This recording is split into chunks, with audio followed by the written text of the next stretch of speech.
Hello, hello, hello, hello. Welcome, everybody.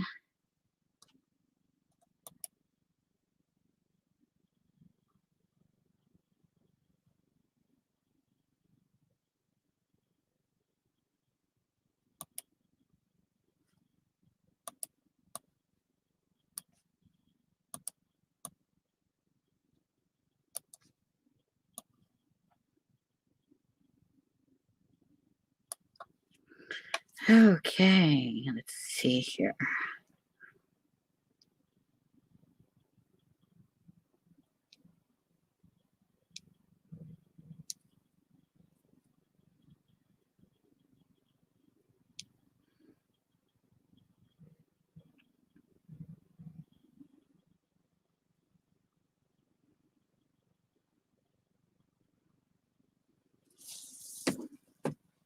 Okay, what are we going to work on tonight?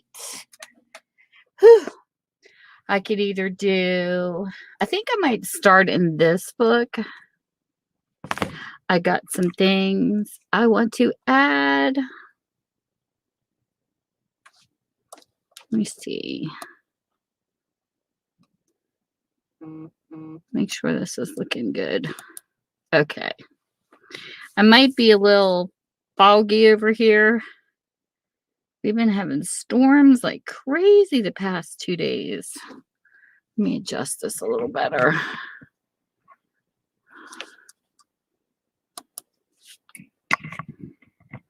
My little arm doesn't want to cooperate. Pull out my glue bottle.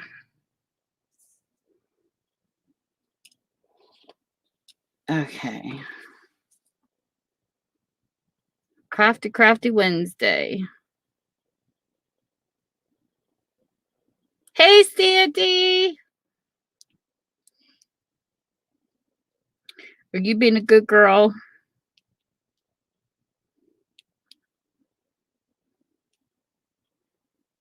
You know you can always come up here, Sandy. Don't be shy.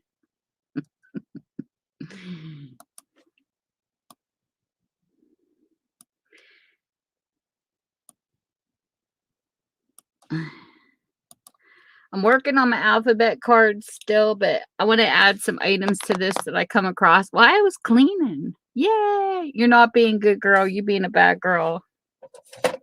Hey, what's the sense in being good all the time, right? This over here.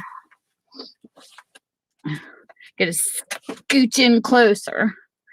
Okay, this is my journal that I have random stamps and postcards in that I have gotten since I was a kid through the years. And I got a couple stamps I want to add just because I think it looks really cute. I cut them off the envelopes. So this is fun stuff. I think I'm missing a postcard somewhere. For some reason, I want to check for a postcard that I thought I put in here, but I am not sure. So I'm going to flip through this real quick and check.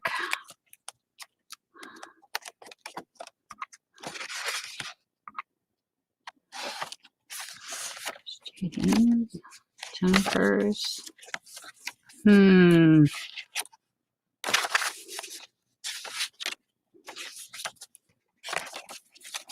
Yes. Her card is missing. I have a regular that comes and visits my comment section. She's probably, when I flip through this, she's probably over there thinking, where's that card I sent her? Hey, Clint. Sugar sent me a card, and I don't know why it's not in here. Sugar Bae, where you at? She sent me a postcard from California, and I don't know where that one's at. I kept meaning to check every time I came in here. Well, guess what? I'm going to have to find it and stick it in here because your card needs to be in here too. Heck, your card should have been posted before these two. That's weird.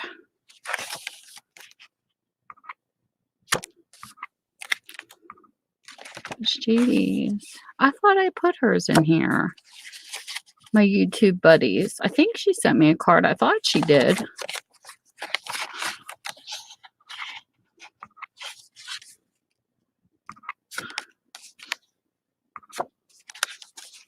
I'll have to go look for hers. Yeah, because I got friends and family in here and people from YouTube that sent me postcards. And just remember, if you have my address and you send me a postcard, you get in this book too. So this is where I store them. So anyway, these stamps are cool. Like, they're Superman. Look how cool these are. So when I look at my envelopes, when they give me yellow roses, I love yellow roses. And look, there's hearts for Valentine's Day. We got Bugs Bunny. These were so cute. I love my stamps. So let's see what we can add in here tonight, because I get some more cutesy ones.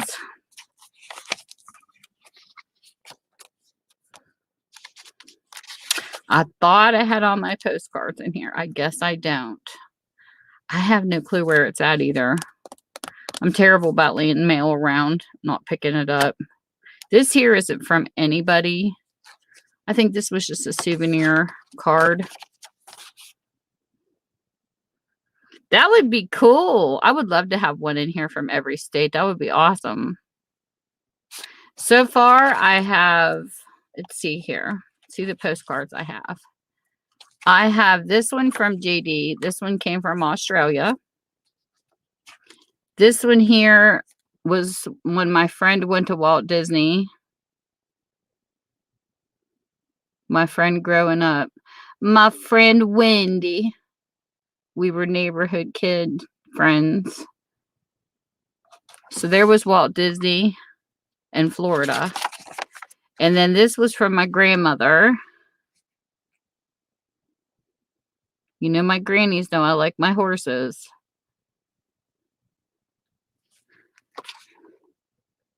This is from Texas.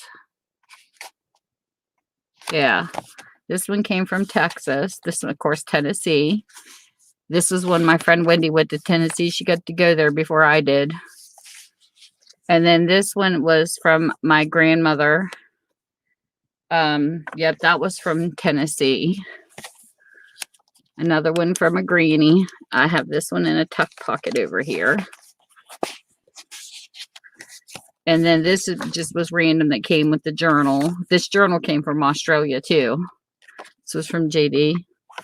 This is from Wendy, Northern Virginia. This was from my daughter when she went on vacation with my sister. She went to Maryland to the Assateague Island with the horses. This one was from my sister when they were in Clearwater, Florida. I think she took my daughter there too, my oldest. And then, yeah, this was Florida again. Seashells from my sister when she took my daughter. And then this is from my daughter and my niece when they went to Florida. This one was from my sister and my niece when they went to Florida. My sister liked going to Florida. Mickey's collection. It's got a Daffy Duck stamp on it. This is from my dentist. Brushed up for the holidays. I loved it because it had Snoopy on it. This was one of my dentists I used to have. We switched different dentists. This is one I don't have anymore. My one here lately just retired. And then here is North Carolina. Another Wild Ponies. And this was just a souvenir one. I think I had somebody pick this up for me. I don't know if my sister gave that to me or not. That's from JD from Australia. This one is from Jennifer. She's a YouTuber. This was a giveaway. It said more tourists. The last one tasted like chicken. This was funny. I think It doesn't have exactly where this is from.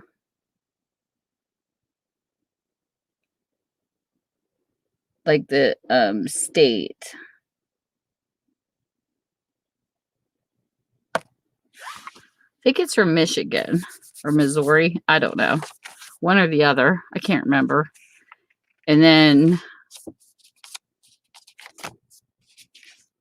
this is from Angela. This is the one that won my back to school giveaway. She sent this for the contest. This was cute. It was a birthday giveaway entry I did. So she sent that one, Christmassy type one. This was sent from one of my Instagram people from Michigan. But no, it says Michigan, but it was from New York. It says this postcard comes from this postcard comes to you from New York. I didn't have a state one, but I thought this one was pretty. Hope all is well. And she entered the birthday contest. And then this one, a friend of mine sent when she was in New Hampshire. My friend Sharon. And then this one here was from Karen Porter. I love it when she said this. I thought this was cute. So that's in there. And then from YouTube, we met on YouTube. And then this one here is another one. This is from my mail carrier. Her name's Jennifer. She sent this to me because I got a new mailbox. That was a thank you card. It was big enough to fit my mail. So yeah, I'm going to have to add more. I got some back here, but they're not used ones. Those are just collectible ones. But anyways, I'm going to find where I left off on my stamps. I kind of get some ship ones here. Christmas. Some Christmas.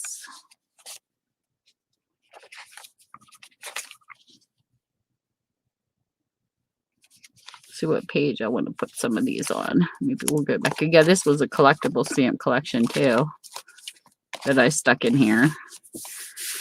So we'll do here. So let's see what I have to add. Pull out my little tin. Finally get some of my desk stuff organized.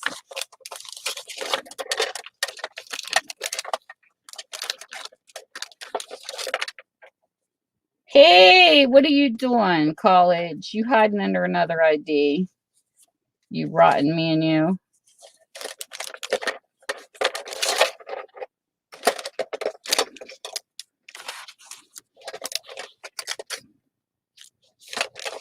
I actually should make us some stamp packs. Lord knows I got a bunch upstairs saved.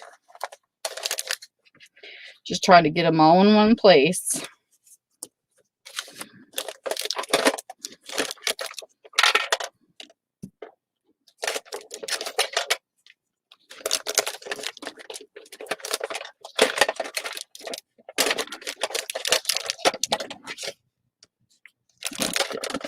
I put them all in my container so that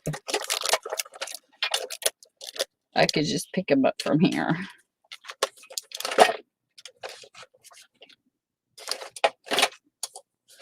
Okay, let's put this back over here.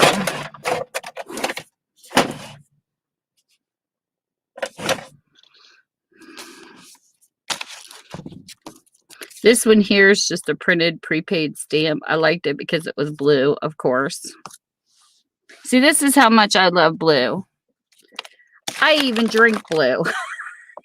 I have a blue drink. Ah, I had to bring that up because I thought it was funny.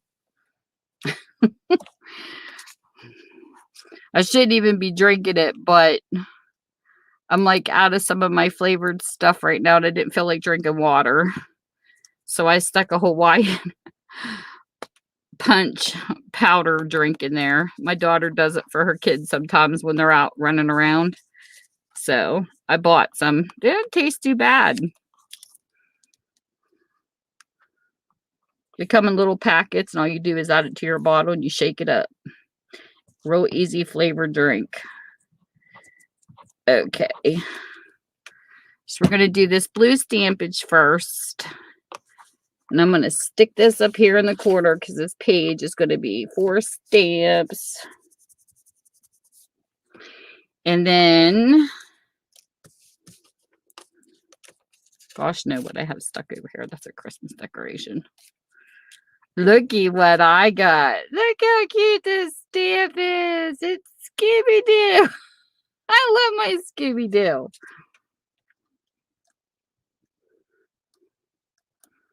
Gonna make sure it's focused on StreamYard. But look at that. Look how cute that is. It's Scooby-Doo watering plants. I love it. Scooby-Doo. My dogs. Him and Snoopy. Wouldn't that have been a cute cartoon? A combination between Scooby and Snoopy. That would have been fun. Snoopy running from his Red Baron and Scooby-Doo running from the monsters. So we'll put this one over here. Love it. People send me the cutest stamps. I don't even think they realize I do this.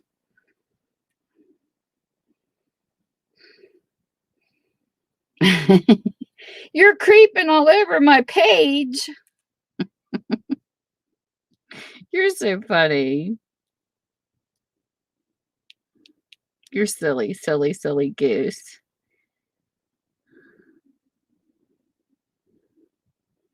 I have to give Clinton his hug too. See, I can't just spam everybody else's streams. I gotta spam mine too. There we go. Okay.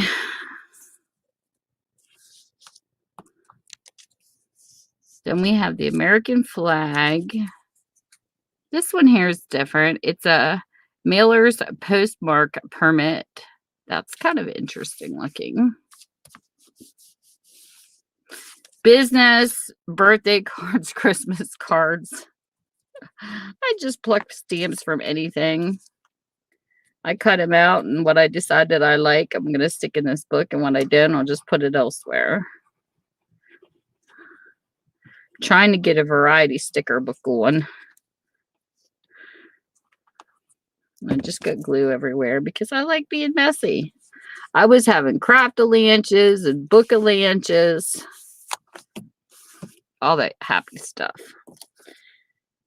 This one here says, looks like it says thinking something. Maybe thinking of you or something. I don't know. But I thought that was cute. It's got like a stamp over a stamp.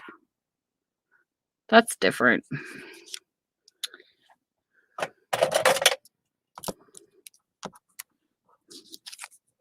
So we're going to like cut this just at a little bit of an angle.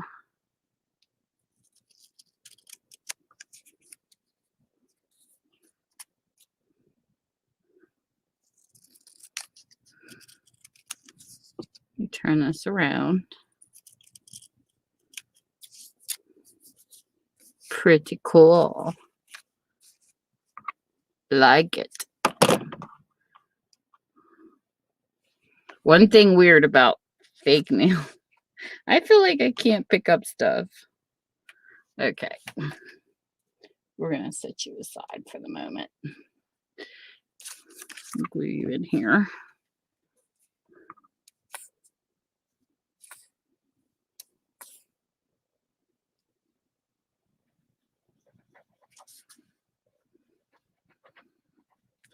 I don't have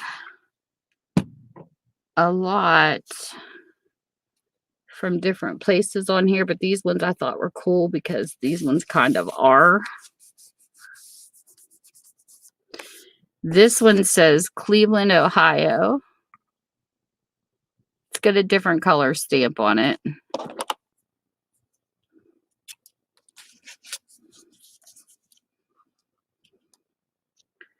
It's nice when they kind of stamp the places too. Gives you a little bit more of a variety. It's a cool little weave with a, I don't know what kind of flower that is. It's a little pink flower.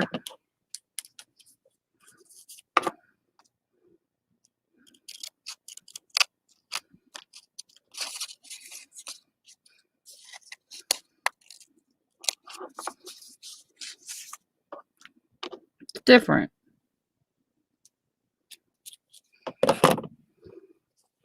But I like it because it has the place stamped.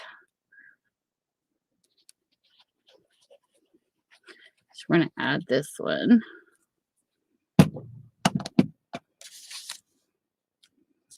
Put this one down here.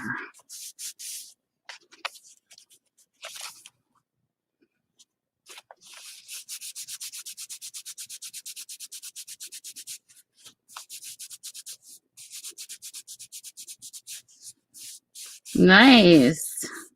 Nice, Sandy. Scar boxes are fun. This one come from Pensacola. We actually have family that lives in Pensacola, Florida. This was definitely from a Christmas card. It says Happy Holidays.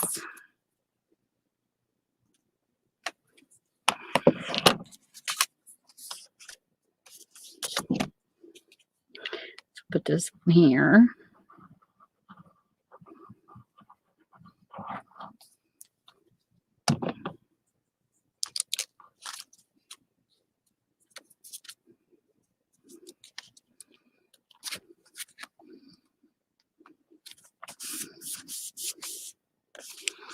And then we have this cutesy blue one with the flag.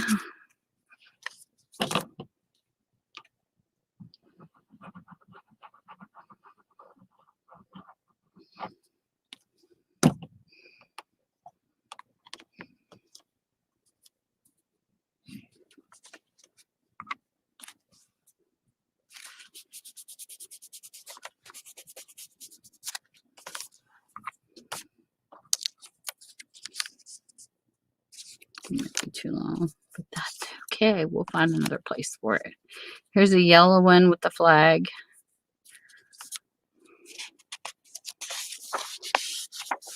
So we'll put this over here.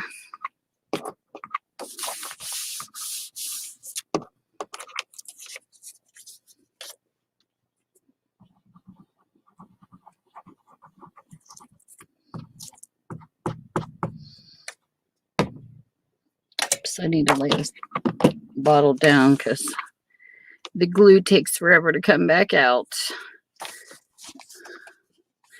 So we'll put this here.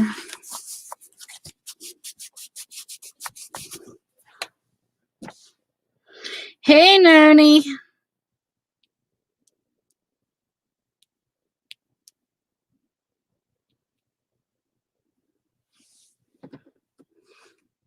Then this was just a U.S. postage paid with red ink on it. So I'll use all of these today. Then we'll work on something else. I wanted to do a variety today. I don't know why. Just in that mood. Hey, pig. I think he liked being a girl pig. I think he was out there flirting with all the men out there and they were hitting on him.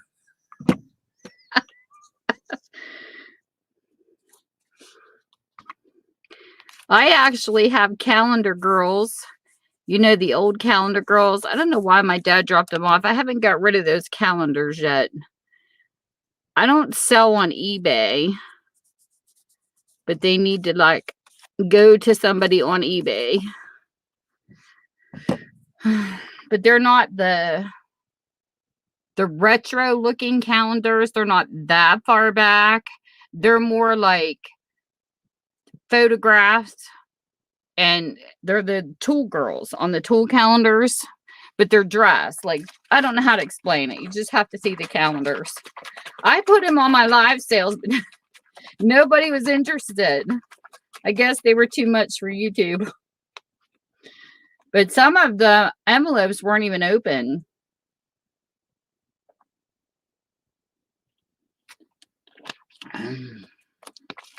I don't know if anybody likes stuff like that hanging in their garage nowadays or not.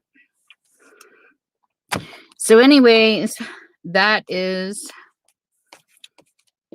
the postcard book for today. We put stamps in it.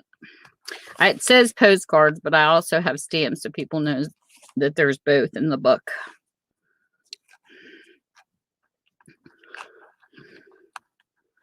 I was MIA for a little bit because we get our second shot Saturday. Whew. Man, did it hit Sunday. So we were kind of MIA. I was kind of away from YouTube for a little bit. Trying to catch my breath.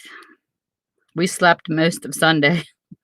My husband and I were out. We felt like we were sucker punched in our arms. We didn't get the headache and other things. The first one we had nausea. The second one we didn't have that. But man, we were hit tired the next day. And I remember telling him if I didn't have to get up to pee, I would have stayed in bed. And then dinner time came. And I was like, oh, I really don't feel like cooking. Because I don't either. I said, why don't we order pizza? But we have a pizza place up here that doesn't deliver. There's one downtown too, but it is what it is. So he went and picked it up. But oh my goodness. I think we slept all day Sunday. We get up just long enough to eat and watch a little TV. We went back to bed. So I didn't post anything for a few days. We were tired, old.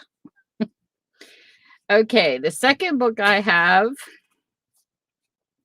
that I kind of wanted to work in today is one I haven't done anything in this year. I did a lot in this last year. And this is my glue book. This is my very first glue book, and I haven't finished it yet. So 2020, I started it. So I got to do 2021. This was my birthday. This was random. This was a birthday. And I dated just the year. Just random glues. This was funny because an eBay seller drew this when I bought something off of eBay. They sent me that picture and I thought that was cute. And then this was Valentine's Day, of course. This was dedicated to the Disney princesses. My grandkids love the Disney princesses. This was just random. This was last year's Halloween. So guess what we're getting ready to do? Halloween again this year. I think Halloween's so cute. I love the stuff that comes out. This here was a 2-page garden spread. This was a secret garden. This was a faith page. And this was a Christmas layout. So I want to have fun with Halloween again because I like Halloween stuff. Just their stuff.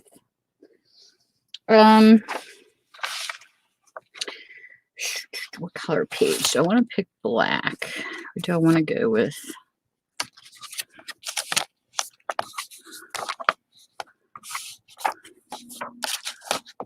I don't know, maybe like an off color.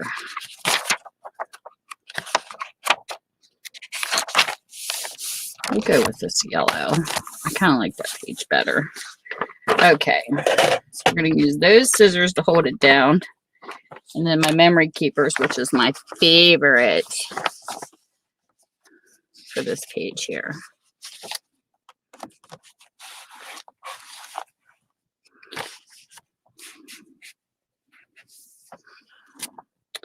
So let's do a Halloween glue book page. Fun, fun, fun stuff. No idea what I'm doing, people, so bear with me. I never know what I'm doing. Oh, geez. And Sandy's always, use your measure, use your measure. Cut that stuff perfect. Sometimes I do, Sandy, sometimes. Okay. So we get this cut down. We're going to do the weavy thing just because I like to do the weavy thing. I did find one of my pair of scissors that kind of cuts with an edge. For some reason, the blade's not the best on it anymore. It's old. I think it was a kid one anyways. It was one that cuts like a postage stamp, so I might have to get another one. Because there's scissors that'll cut this way, but hey, I can do it too, so.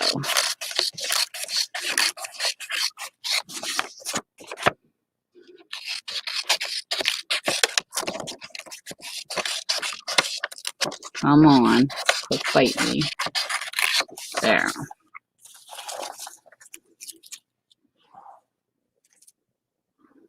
Sweetie, what do you think?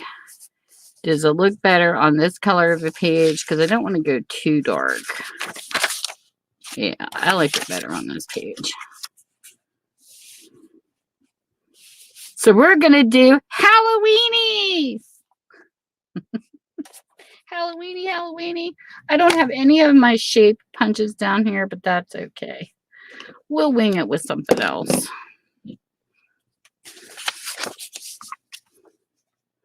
Just got to remember to date this as 2021. Even though it's not October, it's okay. Thank you. I don't know what to call you now. Handy? College? Debt? You changed names on me.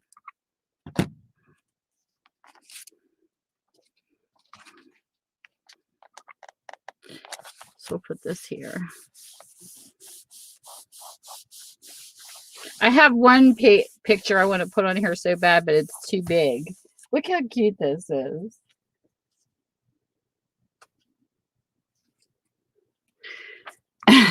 Look at that camper. Who wouldn't want a pumpkin-looking camper? I think this thing is so stinking cute, but it doesn't fit. It's too big. I love it, though.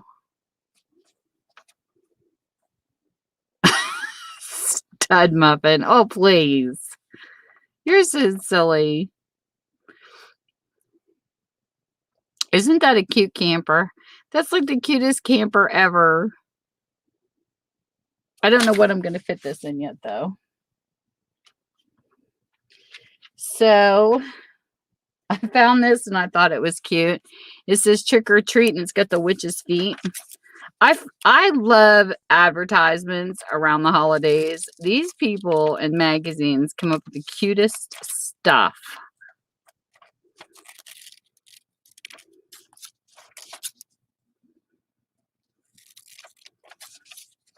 They truly, truly do.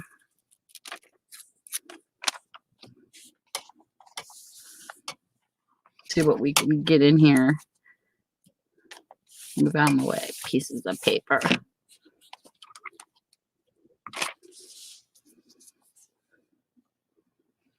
Do like a page layout over here.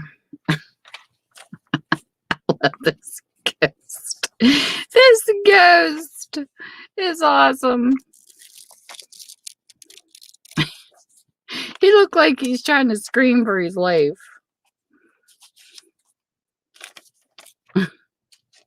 He's like, yay, I'm here. Hello.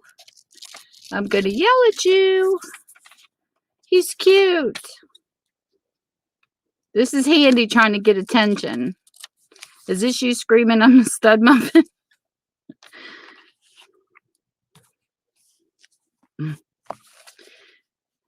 But look how cool that is. We have the witch's feet, and then we have the ghost upright. You're smelling a witch's feet. This is like so stinking cute. And then over here, let me fussy cut this out a little better with my fussy cutting favorite scissors over here. These are the best fussy cutting scissors. I can't do this with regular scissors. I'm not really much of a cussy cutter. It's what I call it. It's cussy cutting, not fussy cutting.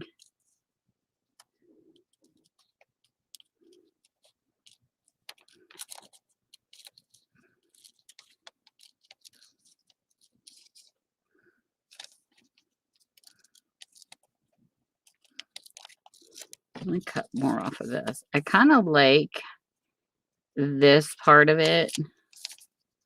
Cut some off the bottom.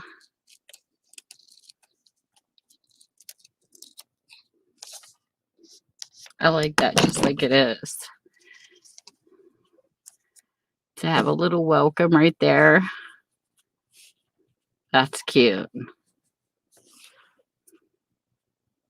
I like it. So we'll put this one down first.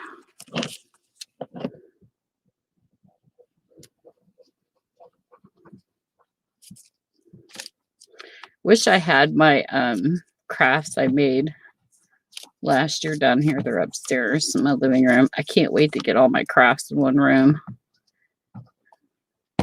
that I made. I have some Halloween stuff. Get off of there. Put this right here.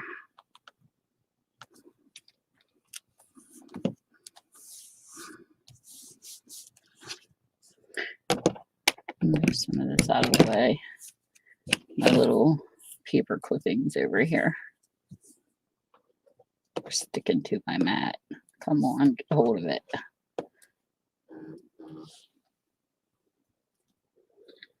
Okay.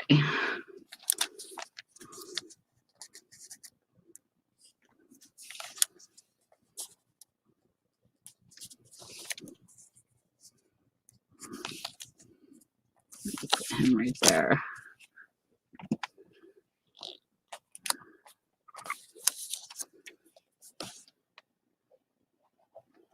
Whee! All these are advertisements out of your junk mail, people.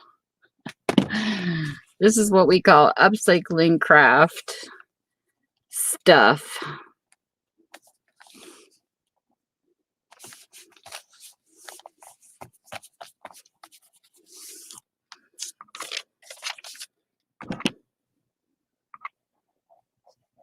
It's amazing. You'll never look at your junk mail the same again. If you've never noticed this before, you will now.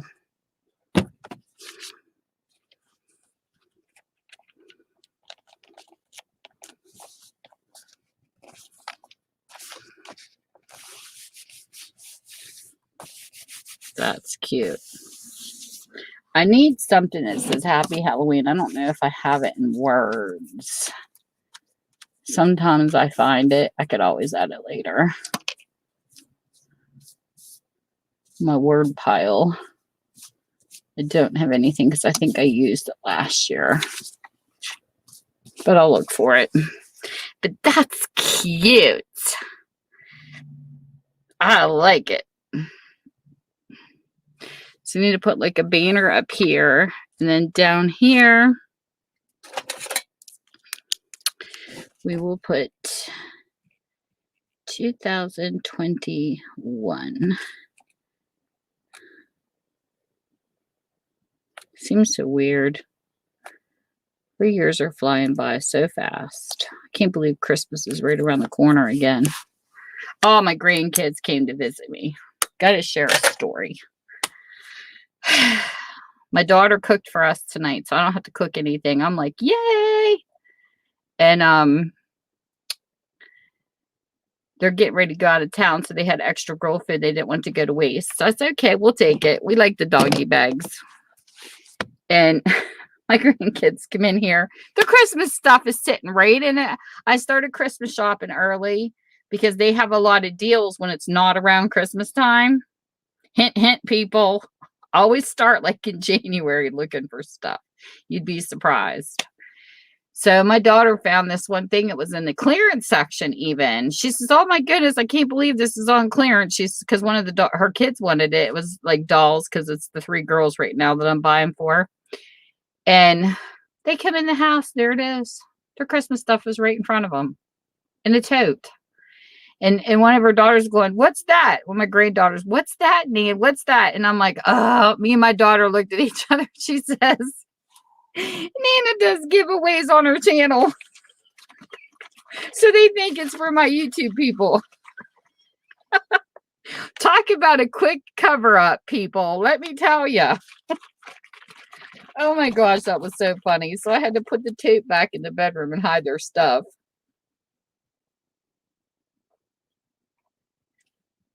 And my dog, she gets all ballistic when the grandkids come here. She needs her nails cut.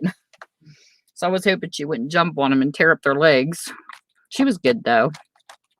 Roni turns into like, when she sees people at the door, she's like, visitors. I'm now Dino from the Flintstones. And she tries to jump people. She's at Mel's. And I don't think I have any. I don't think I have any Halloween charms. I think all my charms are like random stuff. I love it since I've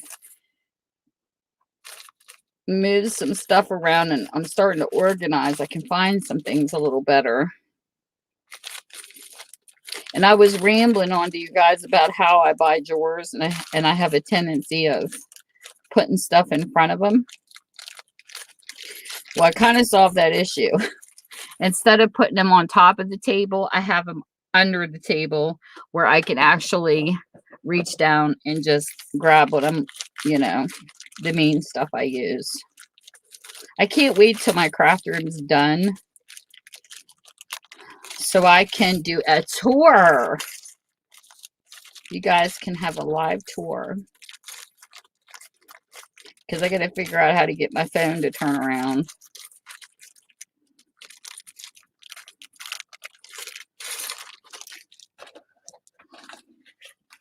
It won't be painted though. I do want to paint it, but I'm worrying about that at a later date.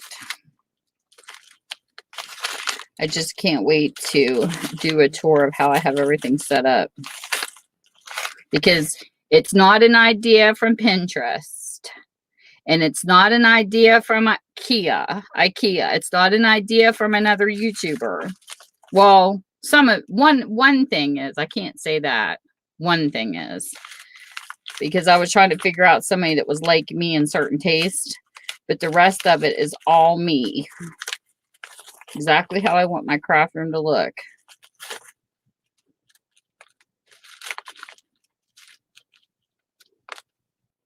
I'm not seeing anything. Probably the closest thing I will get that looks like Halloween will be this charm. I can get a hold of it. There we go. Okay, we'll use this one. And let's go with a color ball pen.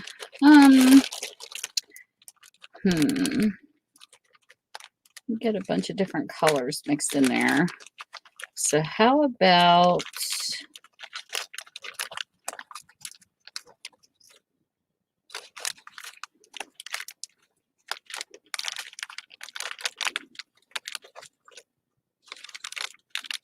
let's go with a gold.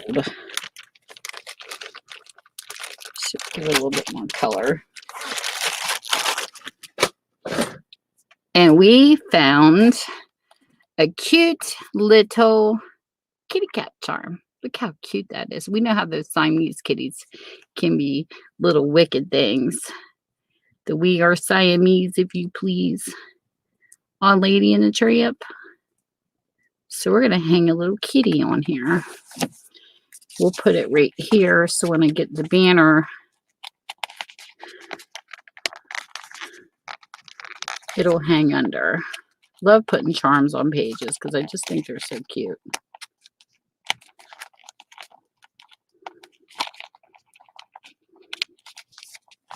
Come on. There we go. Nope, it didn't lock. Hold on a second. Get in there. There we go. So there. We got a little kitty cat charm on there. I like it. It's cute. And there you go. That and I will find something that says Halloween on it to put on top just because I think it'll look better. So there's a Halloween page. Something else I can add. Yes. I can add this too. Because we can.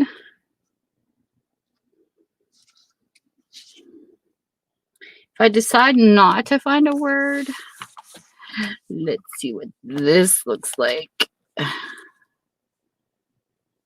But I still want to add a word though. Like this. This is pretty too. Who doesn't like ribbon? Love ribbon. So let me get a straight edge.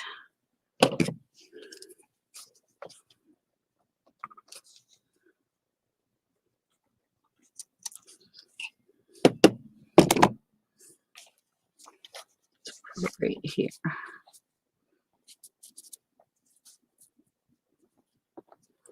That's pretty too. Cute stuff. Cute, cute, cute stuff.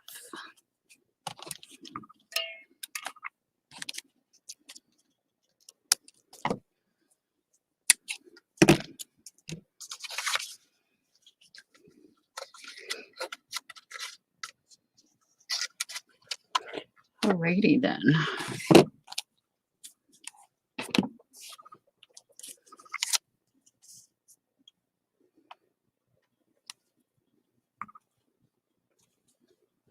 Just gonna dab this around. One thing about this glue, it bubbles.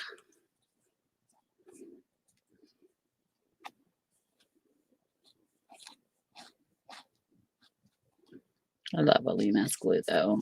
It rocks.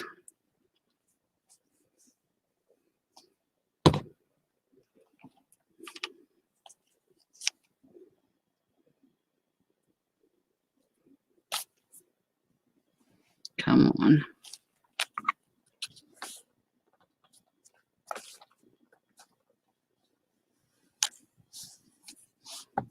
There we go. I like it. Gives a character. Pretty, huh? Like it? I like it. Okay. And I'm going to lay this back down again.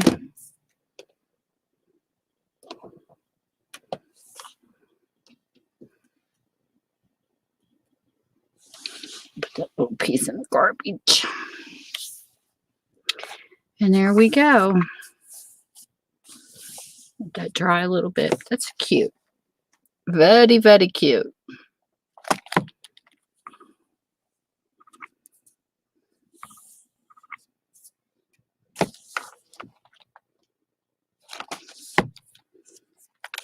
So that is that page. So look, we get 2 things done already. And then next, I'm going to work on a letter card. So, what do we not have done? Okay. Let's see here. We do not have this letter done. So we can find some papers over here. Oh, this is cute. This is really cute. Okay. So the background on this, I don't know what else I can possibly add to this picture, but I like it.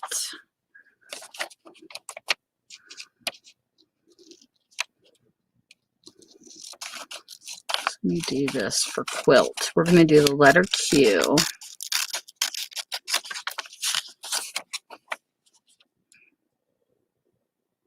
Yep, I'm a lefty. Yep, yep, yep.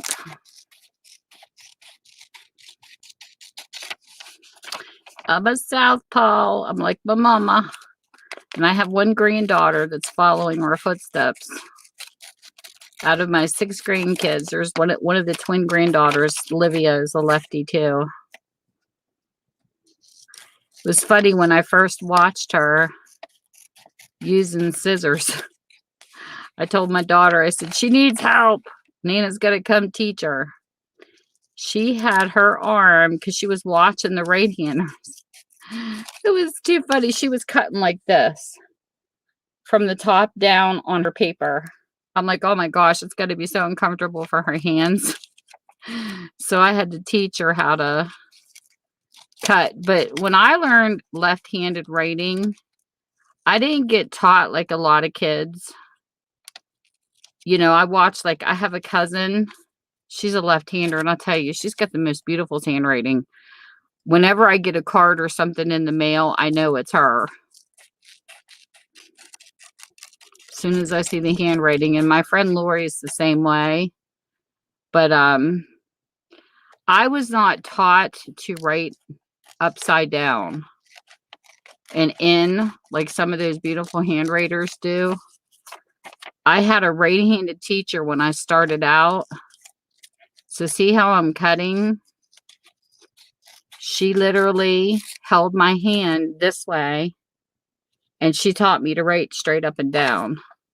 So I never learned how to write with my hand curved like most left-handers that have that pretty writing. My writing's sloppy.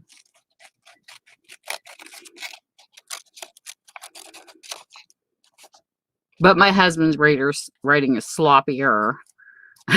We go right out. He writes like chicken scratch, and he's a right-hander. So anytime I have to fill out our checks, like my mother is like, oh my God. He wrote out a check one time for my parents' birthday. My mother's like, we can't even read his writing. I can't believe the bank can read it. And I go, he's just writes his own way. So normally if we have checks or something, he's like, Tammy. When he was vice president of his union, I had to do all his paperwork for him. Because he can't write. He's horrible.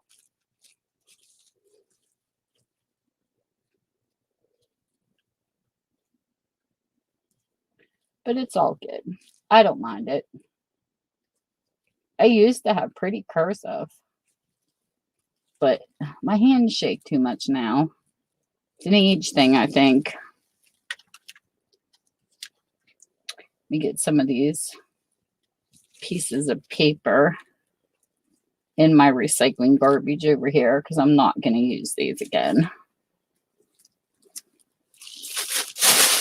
I keep 2 bags beside me. One's for maybes and one's for garbage, recycling garbage. Okay, so I think I'm going to use my memory keepers rounded edges because I love this thing, which I say in every time I use it. Come on. Oh, come on. Now I say I love you, work. Don't work because I give you a compliment. You're not nice. There. There we go.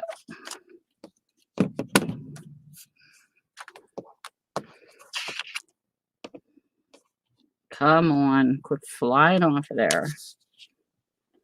I'm not used to having fake nails. I love this nail job, but it's hard picking up stuff when you're not used to this kind of stuff. I'm not a pampered woman. I don't get this kind of stuff done normally.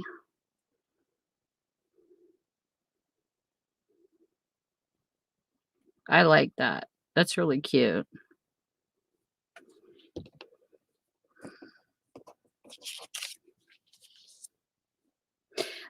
Sandy, the only time I've ever been ambidextrous is when I was an airbrush painter. I used to work for a plastic light up product company and all them reindeer and stuff you see lit up in people's yards. I used to paint those in 110 degrees weather, by the way, people out there that have them. That was one hot job. We had a blow mold department that would make the molds, and they would pile up on us. And then we would go in as seasonal workers and work 6 months out of the year painting everything that they blow molded. And I was the only left-hand painter, and I ended up working at the bottom of the line, working my way up to a lead painter position. And I remember I had to teach all the lefties that came in to work. The company owner came in and he would stand right behind me, nervous, talk about nervous. Our company merged with another company because I worked in PA, and it merged with a company out of South Carolina or North Carolina. It was one of the Carolinas. And so he came in to make sure people were doing their job right. And he was standing right behind me. And he goes, okay, you stood in a paint booth and you had a metal rack hanging in front of you. And it opened to the shape that you had to paint. And so what you did was you stood and, like, say, I don't know, the color I was on that particular day, I think, was green. We had red candles. We had to stick it in. It was like a metal thing in the shape of the candle, and it only exposed where I was supposed to put the green. So I would put the candle in, take the top of the metal off of a hook, and shut it. Then I had to hold it with my right hand, spray it like this with my left. And I did it in 4, spinning at the same time you're painting with your other hand. You have to be ambidextrous to do this job. You had to spin it as fast as you painted it with both hands. And I remember him coming and saying, I could teach you in 3. And I said, okay. So he showed me exactly how to do it in 3 strokes instead of 4 to make the production faster. And we put out 4,000 of those in one night with 2 painters on each color. We broke a record. And that was crazy. You got 2 10-minute breaks, 1 30-minute break, and the rest you were on your feet on concrete, and that's all you did was paint. I had paint up my nose. We had respirators, but I think it's part of my breathing problem too, is because I used to be a smoker, worked around acetone, worked around paint, and that's why I get out of breath too, is because I literally collapsed one year up there and I was like, I can't breathe. I can't take this anymore. And I went to the emergency room and I had to go through some stuff, but it was awful. We had filters and all that kind of stuff. It's not like the company didn't provide. It's just my face would sweat and the mask would slide. And I was constantly trying to get that suction feel back. It was horrible because we were like soaked. I would drop 3 pant sizes every year up there. I'm not kidding. I mean, you like worked. And I remember I was in my 30s and these kids were coming in their 20s, quitting or leaving the job right at lunch. As soon as they had a break, they were out the door. We can't do this. I'm like, I'm older than you, dude. And I've been doing this for 3 years. You did it for what? Till one break and you leave? I don't know. People just don't want to work like they used to. So we have quilts.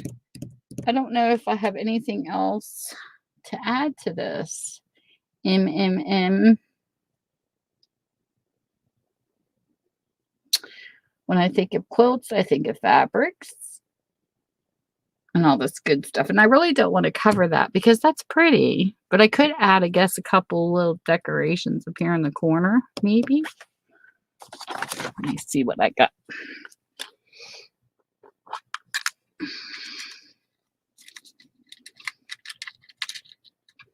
The only time you sat on that job, literally, is when you did just the ghost eyeballs. They had these teeny weeny little white ghosts. They had no light up or anything to them. They were just figures. And you sat with a mask and you put it up in front of the eyeballs and airbrush painted, and that was about it. And I went down the assembly line, but I will tell you this. The deer line was the worst. If you've seen anybody that had like sleds, and they had a bunch of deer in front of them. Why is my chat disconnected? Hold on. I'm seeing people on my phone. It says chat disconnected. This is just the YouTube version. Hold on a sec.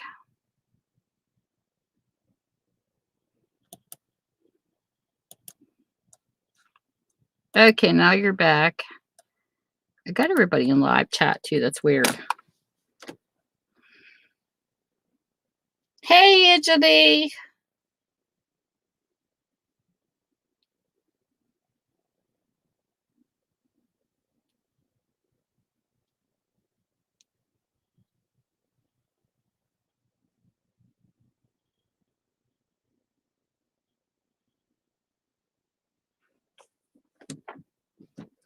The deer line was crazy. The beginning of the conveyor belt, you had 2 metal posts up on each side, and they had fire flaming from them. And the person at the front had to feed the deer through the fire, of course, to get the paint to stick. And they fed them so fast, they were coming down hoof to hoof.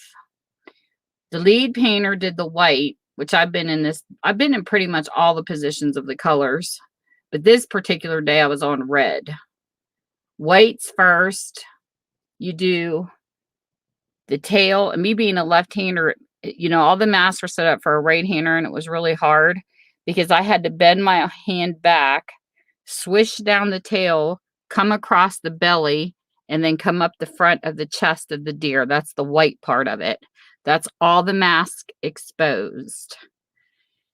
And from doing that repetition all day, my wrist swelled like up here. This is like many days of doing this. I would get the swelling and I have to get a shot in my wrist. It was crazy.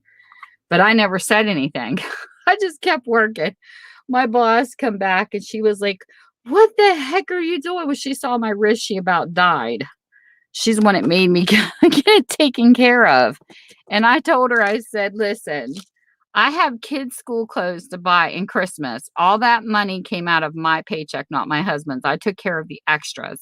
He took care of the bills and I took care of the rest." And I said, "I got Christmas coming. I can't afford time off." And she's like, "Well, you're going to the nurse right now." So she ordered me down there and I had to have a shot. I had to go see one of their doctors, get a shot in my wrist. I'm like, "Okay, boss." We're still friends on my main Facebook page. And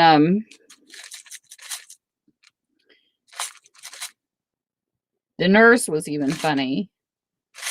She told me, she says, "I know when you're hurting." And I looked at her and I was like, "What do you mean by that?" She says, "Because you never complain." She says, "You're the one worker I never hear nothing from." And she says, "So I know when you're sitting here, something's wrong." And I go, "It's okay. I'll live." So we'll use that piece because that's cute. And I need to find a matching piece if I can get a hold of one. The only thing I could say is I should have soaked this container a little longer. People, when you upcycle containers to store your crafty stuff in, make sure you soak them. This was great value minced garlic. And you can still smell it. Shoo! Not as bad as when the garlic was in it. But yeah, they could have been soaked a little longer. Aw, that's so cool, college. That's awesome.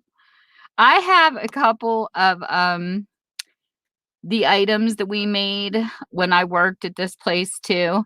And one of them is really cool because as painters, we used to play around when like machines or something would break down and we didn't have nothing better to do. And so we would just goof off and like change the colors. And they had a snowman that had a black hat and it had like certain colors went in certain spots, like the scarf around the hat and the gloves, the mittens and stuff. We changed all the colors. I made them instead of mittens being red, we made them blue. And we just messed around. And sometimes the company liked it and they would change the colors, and sometimes they just left it. But I have the one with the blue mittens. I brought one home, but it was cool. We didn't get to have everything free. They had a store. We got like a discount or something. And sometimes if it had a defect, they might something slight. But it was fun. I have a picture of the whole crew of us together. My last day on the job, because the company moved and they sold and they were moving into another state and they left, and I didn't want to relocate.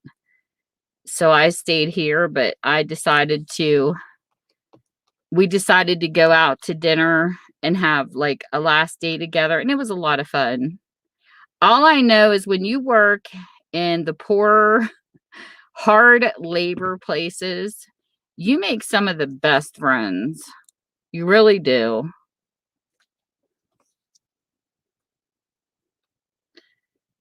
We used to have a lot of fun. Like one day, I'm not just naughty on the web, people. I am in person too. I'll admit it. We were hot and everybody was complaining. And sometimes I would send candy down the run, just, and then people started doing stuff like that because it was fun. You're sitting there in 100 degrees temperature working, your mouth is dry, and sure your breath stunk. We were sending fireballs and root beer barrels and stuff down. But one day I couldn't take the heat any longer. And I decided I was going to do something different. Of course, we did get in trouble for this later, but it was fun while it lasted. I went to the dollar store and decided to buy squirt guns. And I took them to work, hidden in my lunch. And I loaded them up. Well, guess what? It turned into a water bath. Nobody else thought to do it. And they were like, "You are off." I said, "I don't care. It'll cool us down." So we had kind of a water fight, and I was getting chased by this one guy with a bucket of water. We got in so much trouble because they had this staircase where people would go and take their smoke break. And it was like the metal staircase where you walk down and you landed on a landing, and then you had to walk down more steps. Well, there was a foreman standing at the bottom of the steps from Blowhold.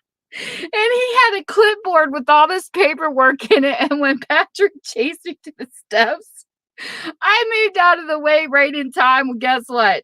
All my water landed on the foreman and it destroyed his paperwork. And we all got in trouble. No more water battles at work. And I'm like, oh, come on. But we got away with it for a while. I'm not an instigator. I just like having fun. What can I say? Gotta have fun. What's the sense in living if you can't have fun? So sometimes people take things from me a little too seriously. I'm just not as, they take me wrong, but I just like having fun. You can't hear a person's voice when they're texting, so or in certain times, and sometimes you don't know what a person's really saying and what they're thinking. My daughter will even say sometimes, "Are you mad, Mom?" Because I'm giving her short texts because I might be doing something else at the same time she's texting me. And I do have that habit where I use very few words if I'm not sitting and taking the time, because I am trying to get my craft room in order. So sometimes I am busy. You only might give 4 or 5 words. But then if I take my time, I might type you a paragraph. I might type you a novel. But it's just funny because she thinks when I type short, I'm mad at her. I go, "No, I'm not mad at you. You can call me and hear me." But that's how text kind of gets people in trouble sometimes. But I don't walk on eggshells. I'm a very, very laid back person. I don't have a lot of rules. This channel is not for kids. So, and the way I look at it, I was baptized in a Christian church. I loved the pastor that was there at the time that did it. I loved my Sunday school teacher, but I am not perfect. And I don't know why people think because you're a Christian, you have to be perfect, because it's not true. You're still going to make mistakes. If anything, you're still going to get tested even harder. So, yeah, I have a potty mouth. My pastor knew I had a potty mouth too. And he's like, sometimes it just happens. I'm not going to be perfect, never claim to be perfect. But sometimes you get these people on here that like to critique. And I don't like that because, we're human. And like I said, Jesus forgave a murderer on the cross. Hello? So, God sees into a person's heart. So it's not for the human to judge a person. God judges the people when he's ready, if people believe. So I'm not here to be a judge of people. And I expect the same in return. And I can't help it that other people are judgy, but I'm not. I speak my mind. I can speak my opinion, but that doesn't make me judge a person. Just like when you hear people say, if that person talks to you about somebody, then they're telling everybody else about you. That's not true either. There is a time if you need to vent and you're talking to a friend about someone, that doesn't mean that you're telling everybody else. Maybe there's just one person that you're friends with and you just want to vent to, and it doesn't matter who you're talking about. It could be family, it could be a friend. Maybe you just need to get something off your chest and you can't afford a therapist. But that doesn't make you a person that's saying it to everybody else. To me, a gossip spreader is a person who does it to like 50,000 people and they're talking about everybody, not one person that you might pick as a friend. And I don't know, people can be so judgy on here because we are influencers, but at the end of the day, I am who I am and I'm not going to change. So if a person wants to come on my channel and be free to say what you want to say, and if you cuss, that's your business.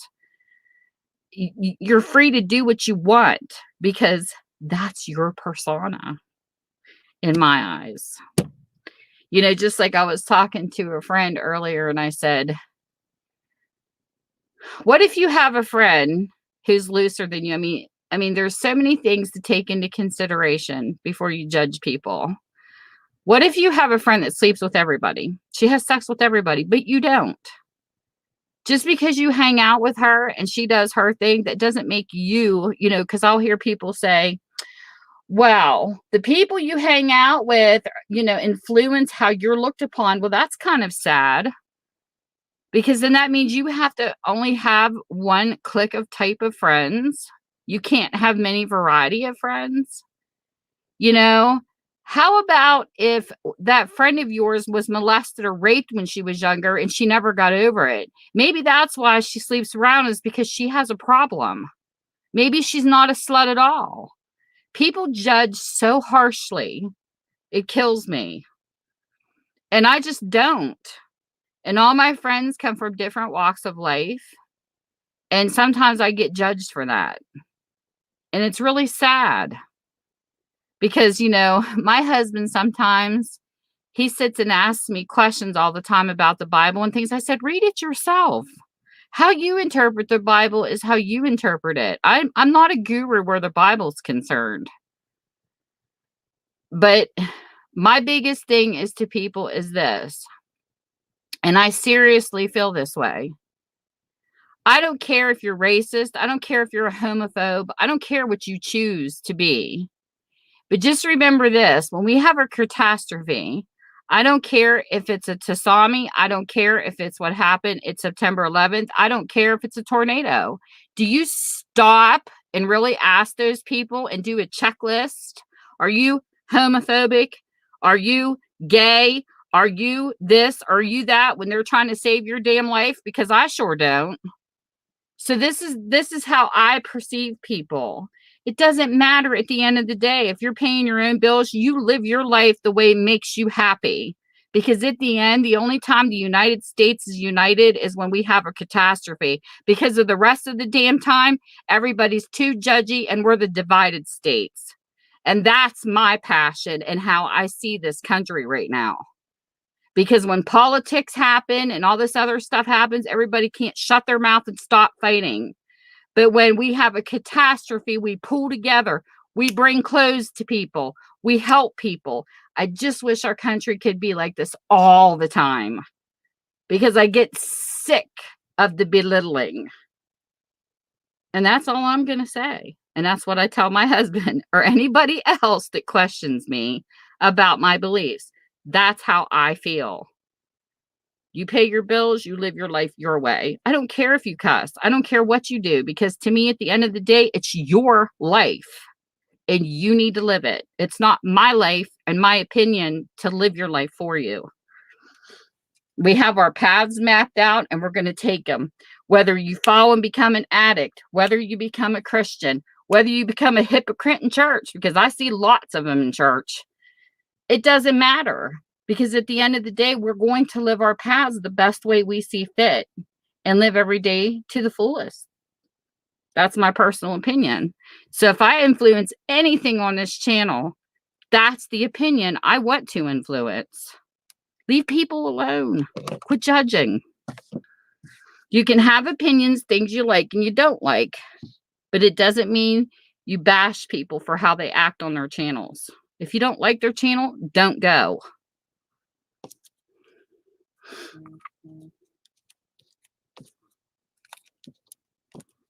So there. That's my speech for the day. My drama speech. But I like my friends for who they are. If I didn't, we wouldn't be friends. I enjoy the variety of streams I go visit. Makeup channels, gaming channels, music channels.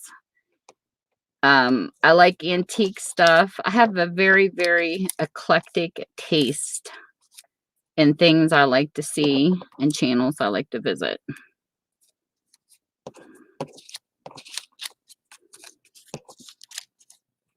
Look at this one. I don't know what I would put for this if I did it. Okie dokie. What the heck do you put on an okie dokie card? That would be a cute O, though.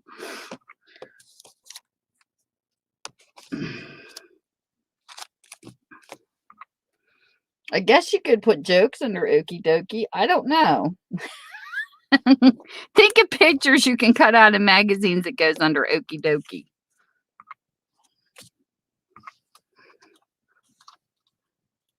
And we are going to add this to the quilts.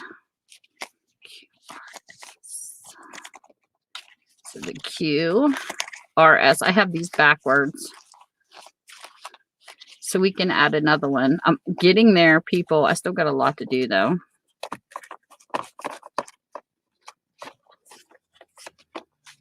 In the alphabet. I have E, 1, I, 2, 1, 2, 3, 4, 5, 6, 7, 8, 9, 10, 11, 12, 13. I have 14 left on the alphabet cards. So this is cool.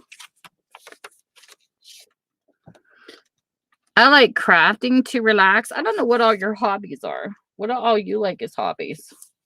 I like crafting, but I like cooking too. I actually do like to cook. I like to experiment with foods.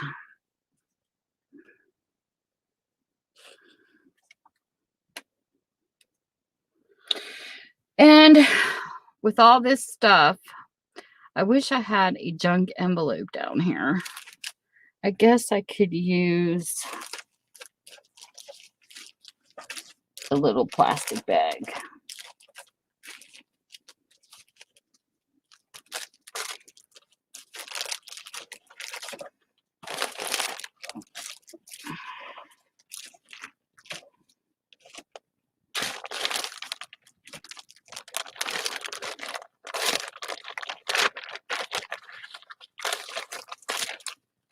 That's a little too little.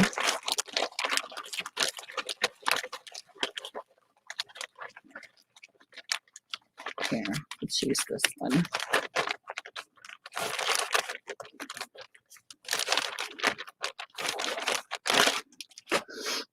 Okay.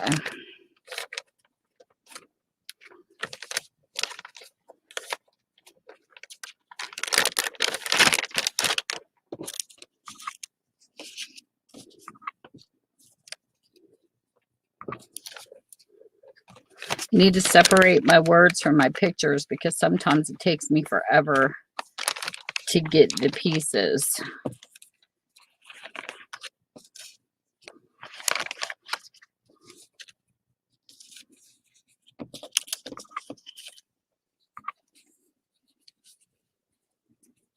That one doesn't have a word here.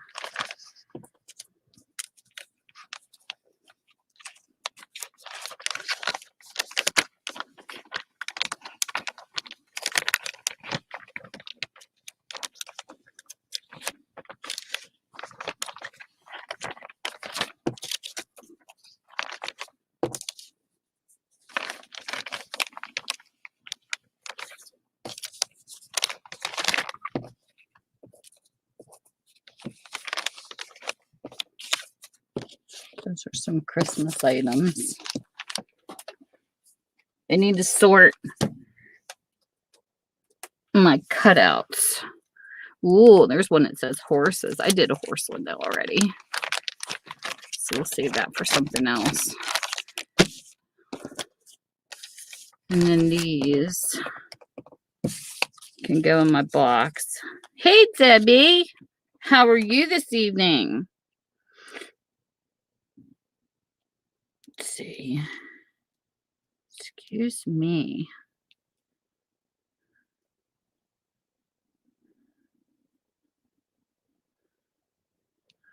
Oh, I get a text from my mommy.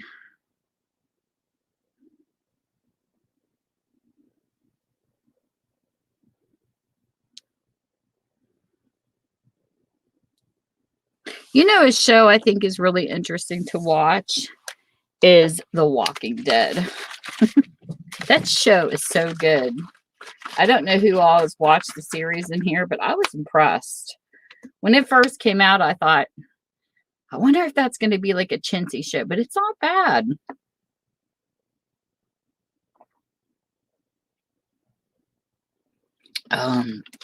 One of these days we'll give her central air fix. It'll be so cool back down here again. It's cold upstairs. Down here it's hot.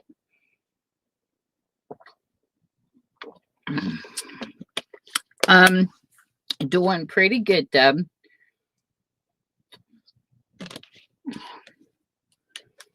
Just trying to get some items still sorted. Doing pretty good.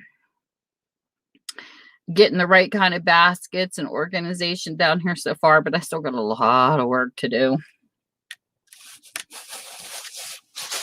But I like my working area so far.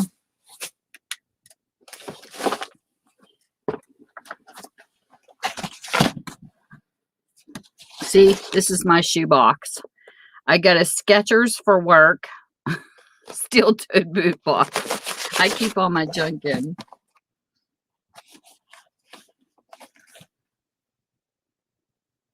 Your son loves it.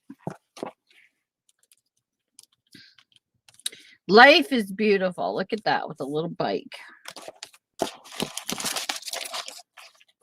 Here's a sugar skull. There's something that's Halloween too. I'm not much into the sugar skulls, but that one's kind of cute. This is all my little paper clippings over here. I'm going to try to sort out some of the words.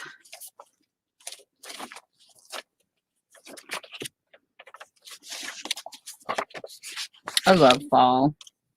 Autumn is such a beautiful season. It truly, truly is.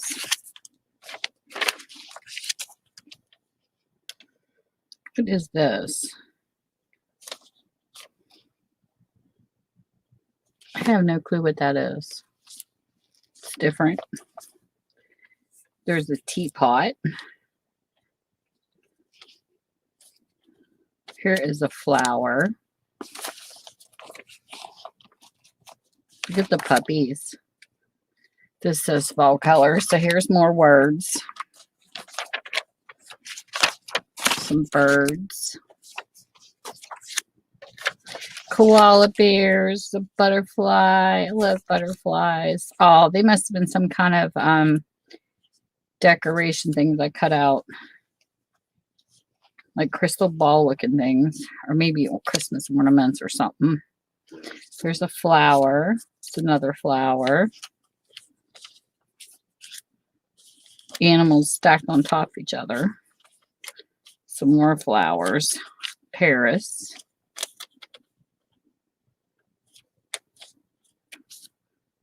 Just randomness. I cut out and then, I don't know.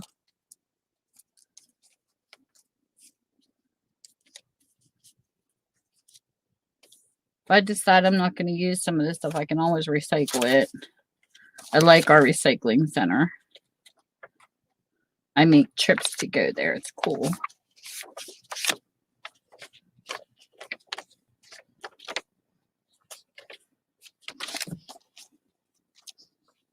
Isn't it cool, Deb?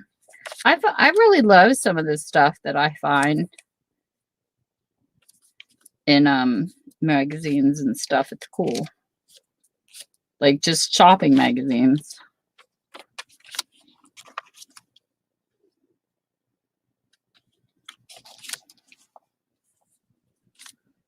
I got lots of randomness, lots of Christmas. I love Christmas. Some birds.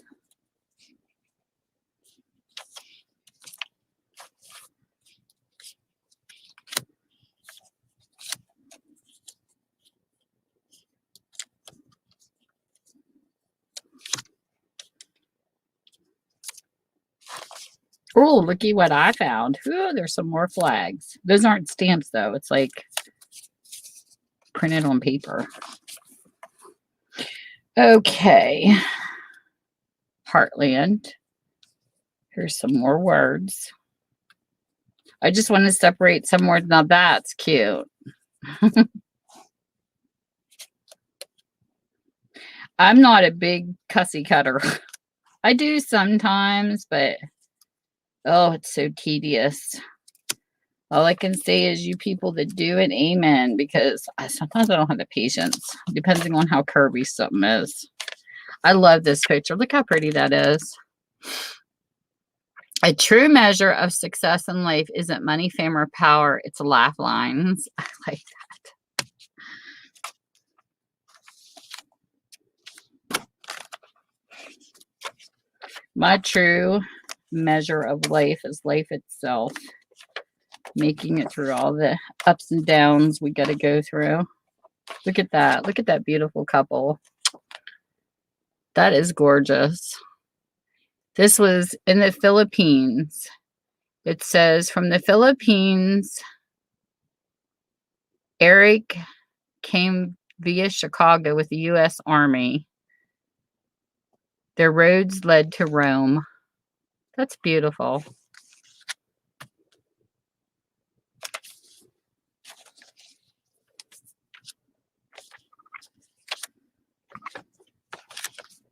Look at that monkey. Every time I see like a gorilla, I think of when Sigourney Weaver, spit it out, Tam. Sigourney Weaver played that lady, the true story of that lady that was trying to save the gorillas. That was such an awesome movie. I like this. It's all sweet and giggles until the candy runs out. Now that's cute. I like that. I cut out crazy stuff. Pinterest has got some really cute stuff too. Pictures with sayings on them. Oh, and this was a bunch of different Santas that represented different countries in a book. I think it was, I don't know if those were knickknacks or Christmas bulbs. A letter to Santa. Oh, look at this. This actually came out of a book. Sometimes I was doing videos called Treasures Found in Used Books, and I would show some of the things that people stuck in books, and here was a paper with numbers on it. A little paper of ephemera, but look how old that little tablet looks. Stinking cute. And I love her. I think she's so awesome. She should be an actress in a show. I think she would be hysterical in a comedian. I think sometimes Progressive doesn't give her good enough lines, but I like her. Flo from Progressive. She's funny. Here's another word. It's a little piggy.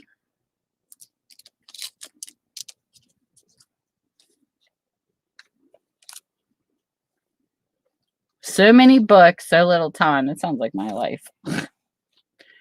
Then we have the weather. We have antique. Oh, I like these words. Look at these little horsey cards. I punched them out of something. I can't remember where those came from. Little donkey. Bonner's has the cutest. Yes, Gorillas in the Mist, Sandy. Bonner's has the cutest ornaments. And I remember I ordered some for my grandkids out of a magazine. Little donkey's cute. Let the freedom ring.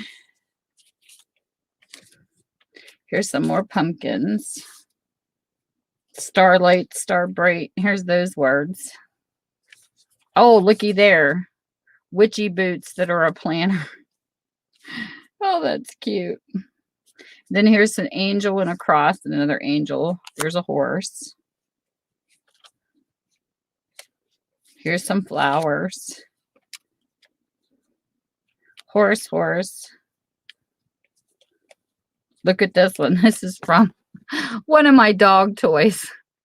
I mean, come on, people. You can even find the cutest little things just on tags. This says Jiggle Me. When I read this, all I kept thinking of was Jello. That's hysterical. There's a book page from an old book. Like I said, I get through my junk mail and just whatever catches my fancy. Goofy stuff. And I just cut it out. Or tags or whatever. You know something that I want to find? I want to find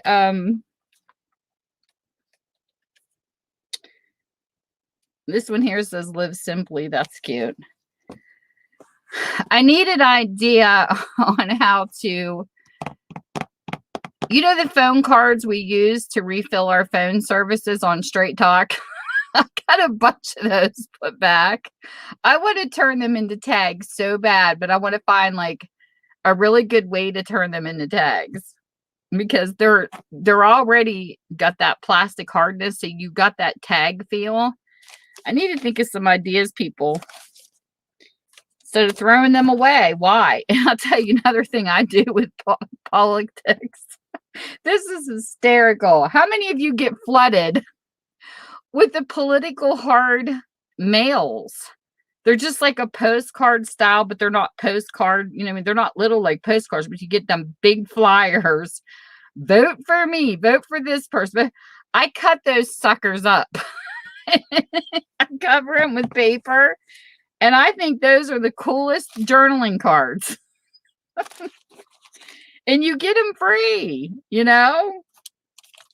I do that sometimes with them because I think they're cool if I want to back a piece of paper. They're awesome. Here's one that says, let it snow, let it snow, let it snow. But this is the box you always hear me fumbling through. So now you get to see what I sit over here fumbling through. That's his favorite character. Now that would be funny. This one here says cookbooks. Look. Does that make you hungry? That's actually a Bonner's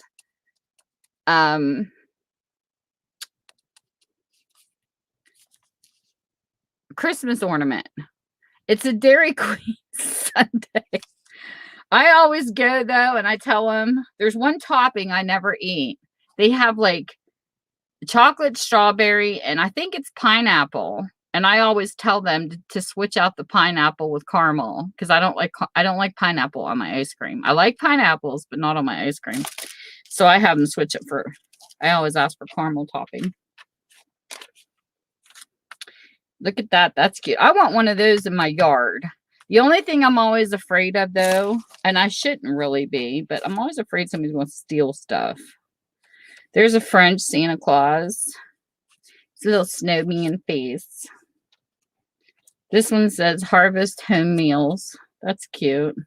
There's a little stocking. Oh, there we go, people. I don't know if that would work, though. That says Halloween. We'll see what that looks like at the top of the page. And then here's a window with farm animals. Oh, look what I found. Another stamp. That's going to go in here. The Liberty Bell.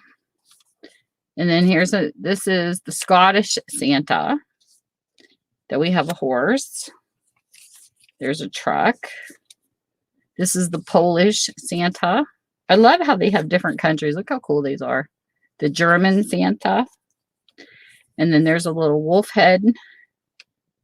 This here looks like the Discovery. This looks like Norman Rockwell cards, what that reminds me of. This is all the stuff that I look through, and it's a great day and sweet dreams and pluck from when I'm over here creating. Here's a piece of a napkin. There's a gravel. Ooh, I need to leave that out. I like lost stuff. This one says Charmers. I have no clue. That looks like garbage. Here's another piece of an old page. Look at those girls. 5 Little Sisters. I think I cut this because it was ripped and I wanted to keep the girls. This was an old reading book for kids. Back in the day, I have some cute McGuffey readers. It's funny seeing them pulled out on Little House on the Prairie. There's a unicorn. I don't collect unicorns. I collected Pegasuses and horses, not unicorns. Unicorns are for my grandkids.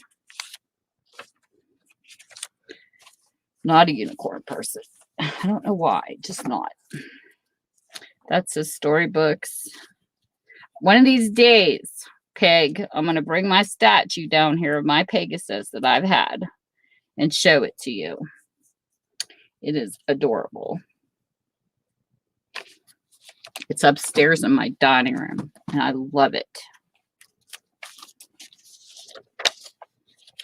I took classical mythology when I was in high school, and I love the movies Clash of the Titans, all the different versions of it.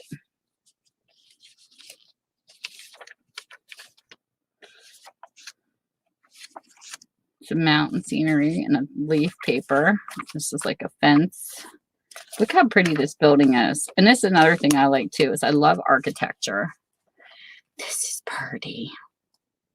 We have an old church not far from me. It's absolutely gorgeous. And I do appreciate buildings. I like this one here in the background. Right there. Really, that is so pretty.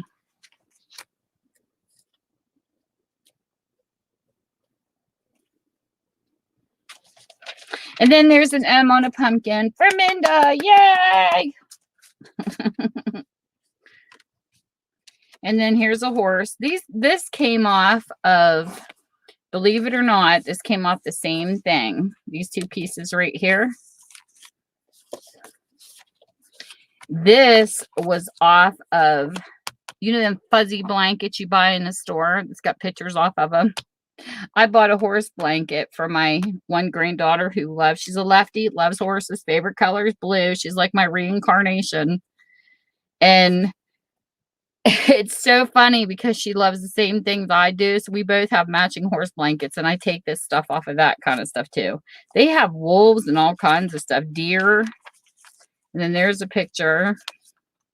Love that. These are so big though. I don't know what I'm ever going to use these in, but look at that setup. I think these are so cool. I love cutting out Halloween stuff. You got that skeleton dude, and he's sitting there, and there's the witch's boot, the pumpkin. This is like a total perfect layout for Halloween and fall. The little wagon with the pumpkins.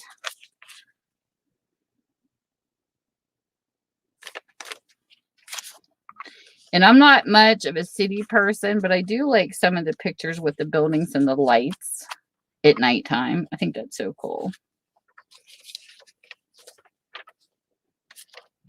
Dad, I found your girlfriend.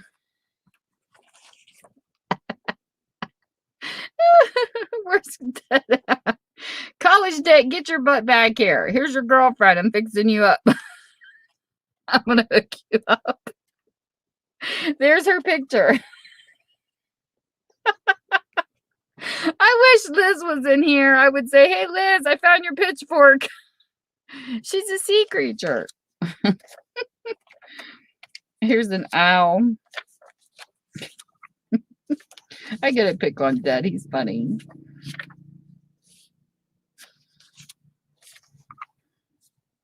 My dad had that red truck. Did you see everywhere? He used to have a Ford International. Oh my gosh, that thing was something else. You had to throw your body into the gears just to change them. And then here's some flowers. Look at that city picture. Isn't that pretty? I love aerial views like that. My favorite dream, if I lived in a city, would be to have an apartment like in the middle and have my window open, sitting in the window and listen to somebody play the saxophone on the roof.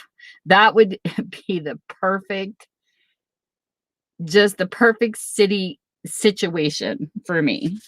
That's the only thing I would like about it. And in walking distance of everything, where I wouldn't have to drive.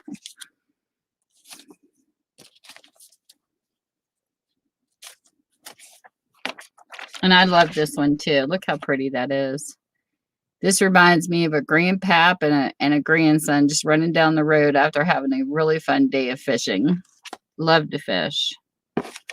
All right, Debbie, you have a good one. Thanks so much for coming in. Here's Ho Ho Ho. This is a cute border for Christmas. And here's some birds. And here's some trees on one side, fruit on the other. Pick and choose. And look at those bees. People that like them honeybees. I don't know. Maybe I should make us some picture packs for people too.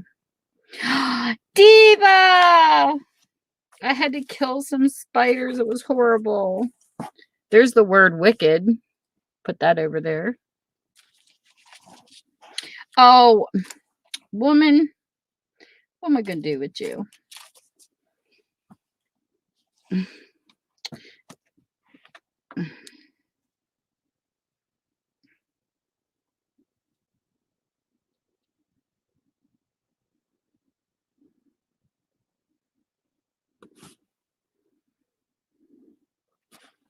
She's so funny.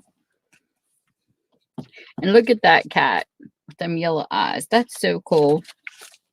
Okay, I'm not going to be able to go through this whole box because we'll be here all night if I do. But at least I got some of my words sorted.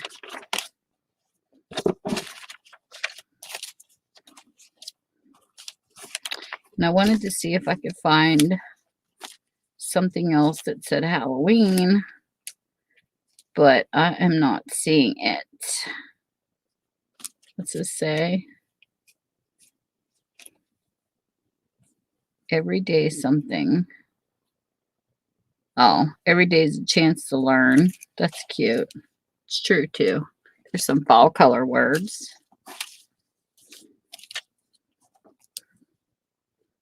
That says guest room. Just says season. Nothing with Halloween. This is cute though. Look at there. Quoting books. I like that picture. I literally took one of the pictures that hangs on my bookstore wall, and I went through a book that had just random pictures and sayings in them, and I just glued them on, I don't know if I put it on cardboard or if I put black in the background, but I glued them variously, and it's hanging on my wall, and I absolutely love that picture. There's Merry Christmas, canvas, our favorite places together. That's cute.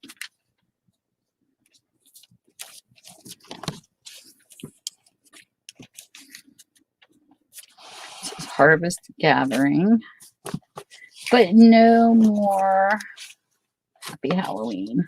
I don't see no Halloween. No Halloween, no Halloween. That says movie theater. This says create.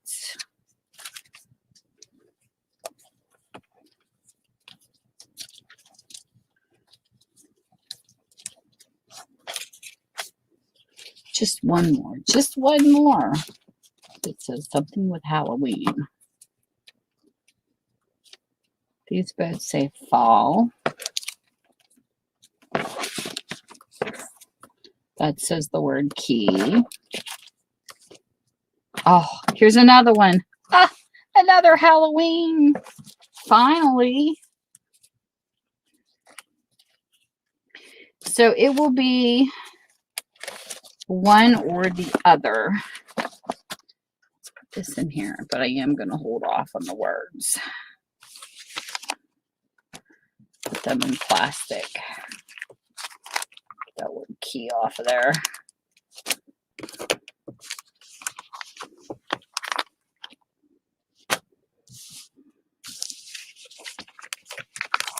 And I get a bunch more junk mail up on the table that I haven't even looked at yet to cut through. Yay!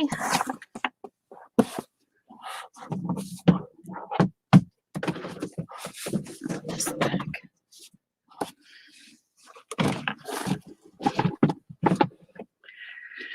Okay, so let's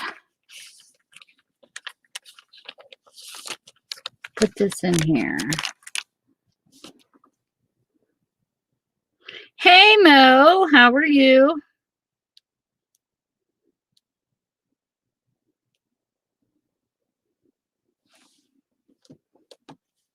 I hope everybody's having a good night. So let's put these in here.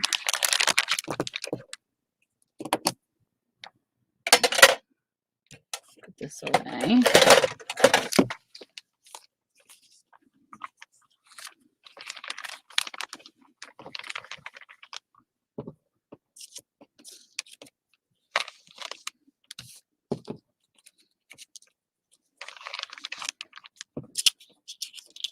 For when we work on the alphabet,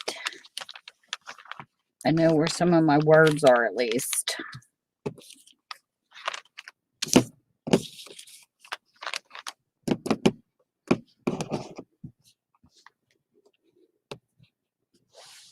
Hey Ruth. I actually have a sister named Ruth.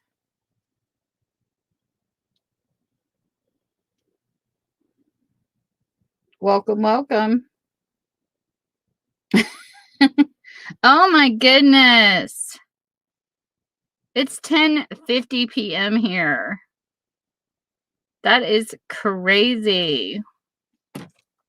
Are you always up that early? Or do you have to go to work or something that early? Or did you go to bed? I had insomnia so bad the other night. Oh. My husband went to bed. I just was wound up. I could not sleep. I think it's because I slept so much Sunday. I ended up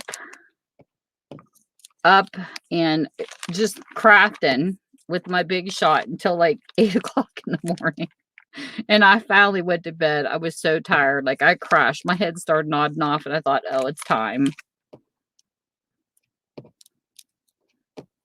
Time to get some sleep. And I crashed. I was out of it. I was so tired. Okay, so now that my words are separated, let me pull this back out and let's see if one of these will look good. You know, I used to talk to a friend from South Africa through a chat program, and he was some kind of vet over there that took care of some of the wild animals. Thank you, Liz. There's Liz.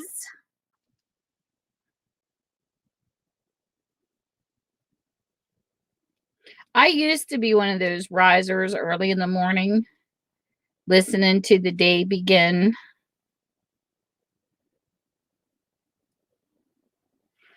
And it was fun hearing the birds come to life chirping. Here was my Halloween page I did tonight, Liz. You know what? I kind of like that for the top. Let's see which one. That's a little too plain for this page. I like that. But I'm going to have to cut it down a little bit. I did a Halloween page, Liz. And you missed it. I showed a female from the, she looked like from the lagoon and she was holding a pitchfork. And I'm like, where's Liz at? When I saw that pitchfork, I thought, oh my goodness, that's too funny.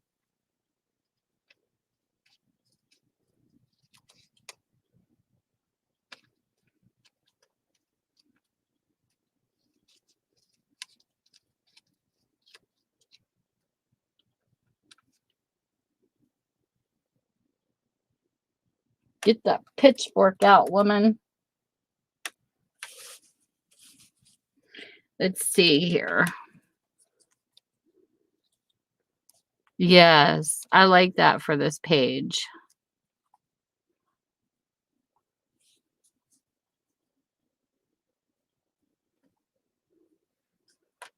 That's just different. Let's put it like maybe more towards. Yep. I'm going to use it. Put this one away. You like it too, Pig? I like it too.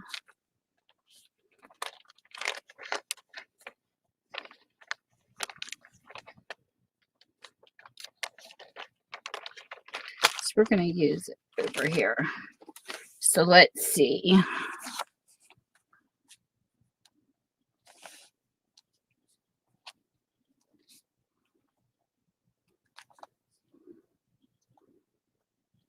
We'll put it like right there in the corner.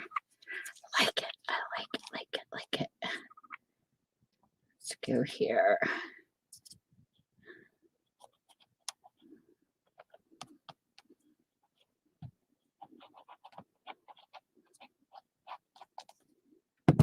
Oh, I'm telling you what. I'm going to be decorating my garage.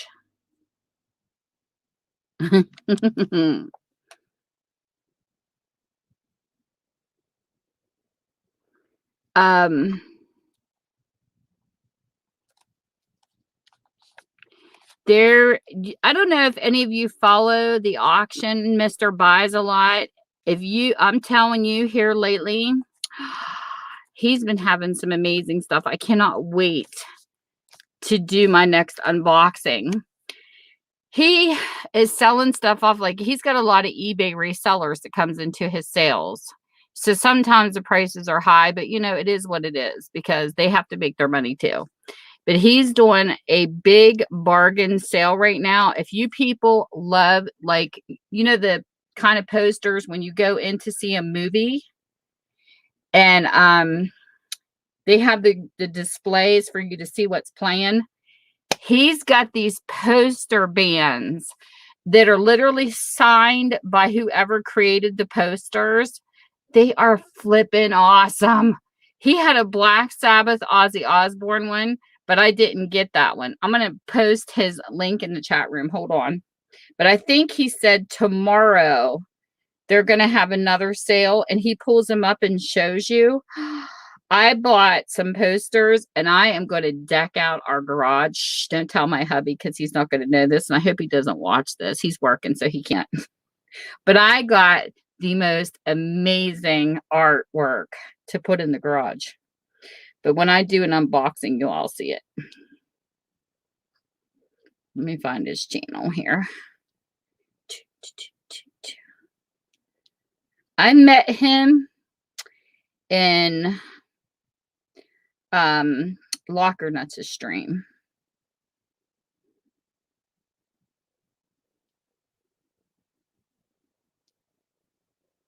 Oh, Diva.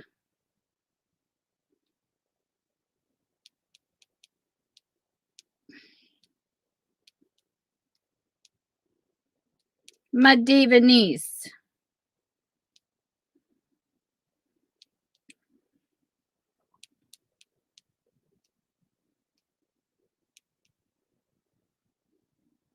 I just happened to stumble on the first one. I didn't know it was going on, so don't get mad at me.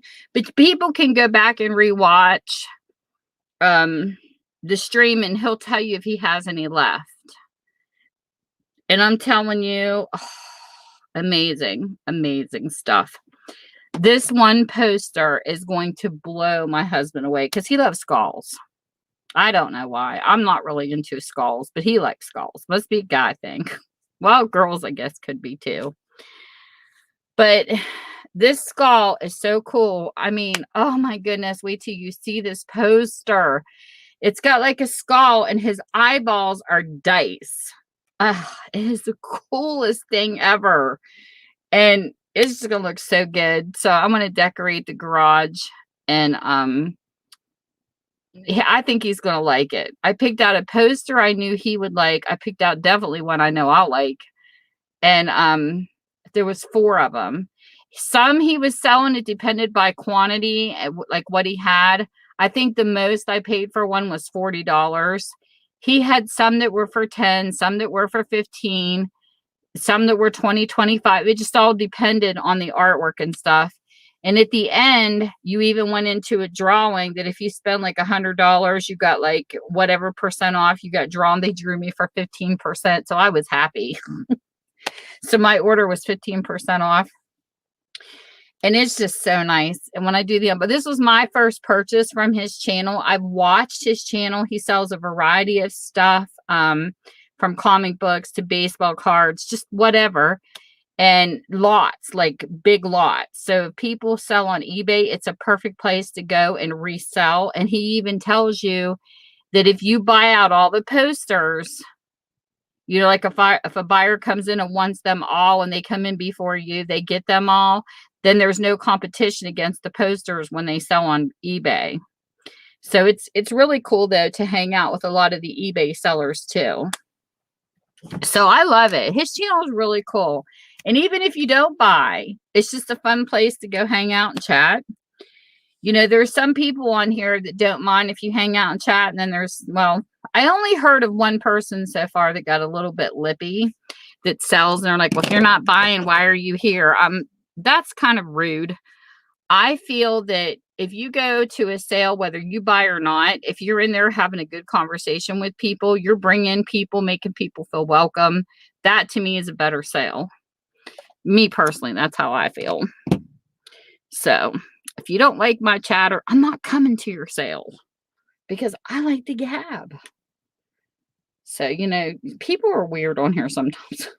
They have like weird personalities.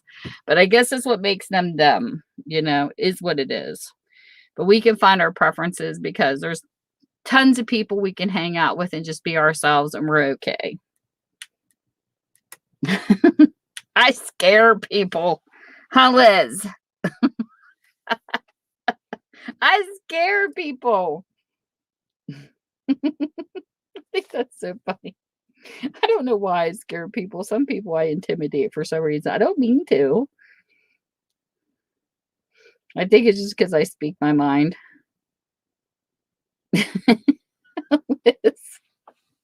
The pitchfork woman says, I break out my paddle. She brings out her pitchfork. So we're perfect.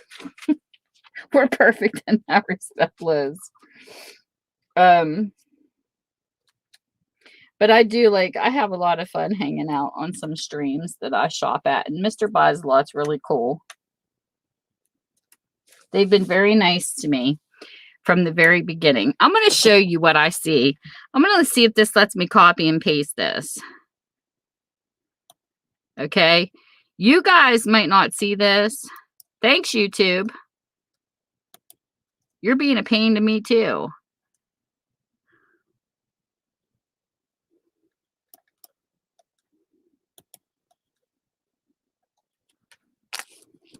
Can you guys see that?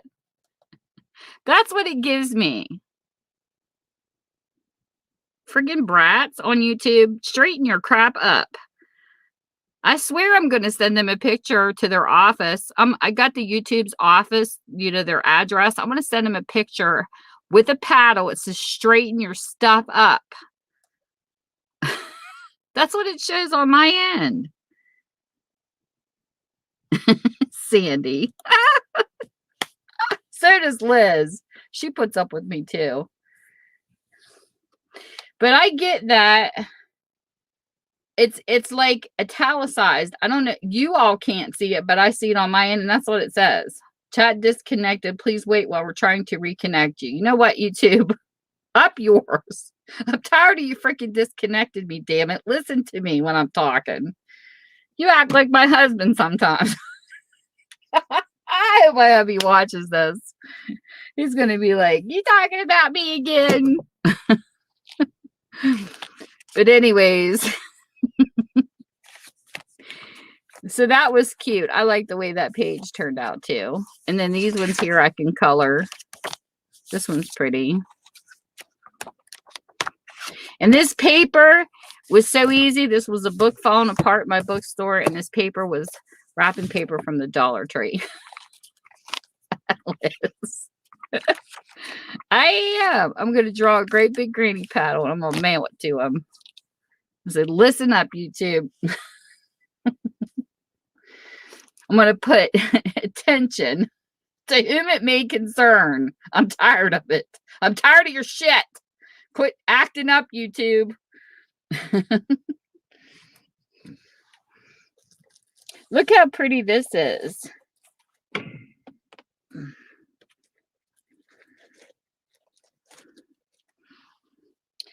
I need to hang this. Some fabric I get, I just don't want to use.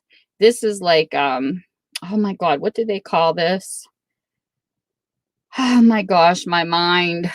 Look how pretty this is. What's this called, Liz? Ah, I know what it's called. I just can't think.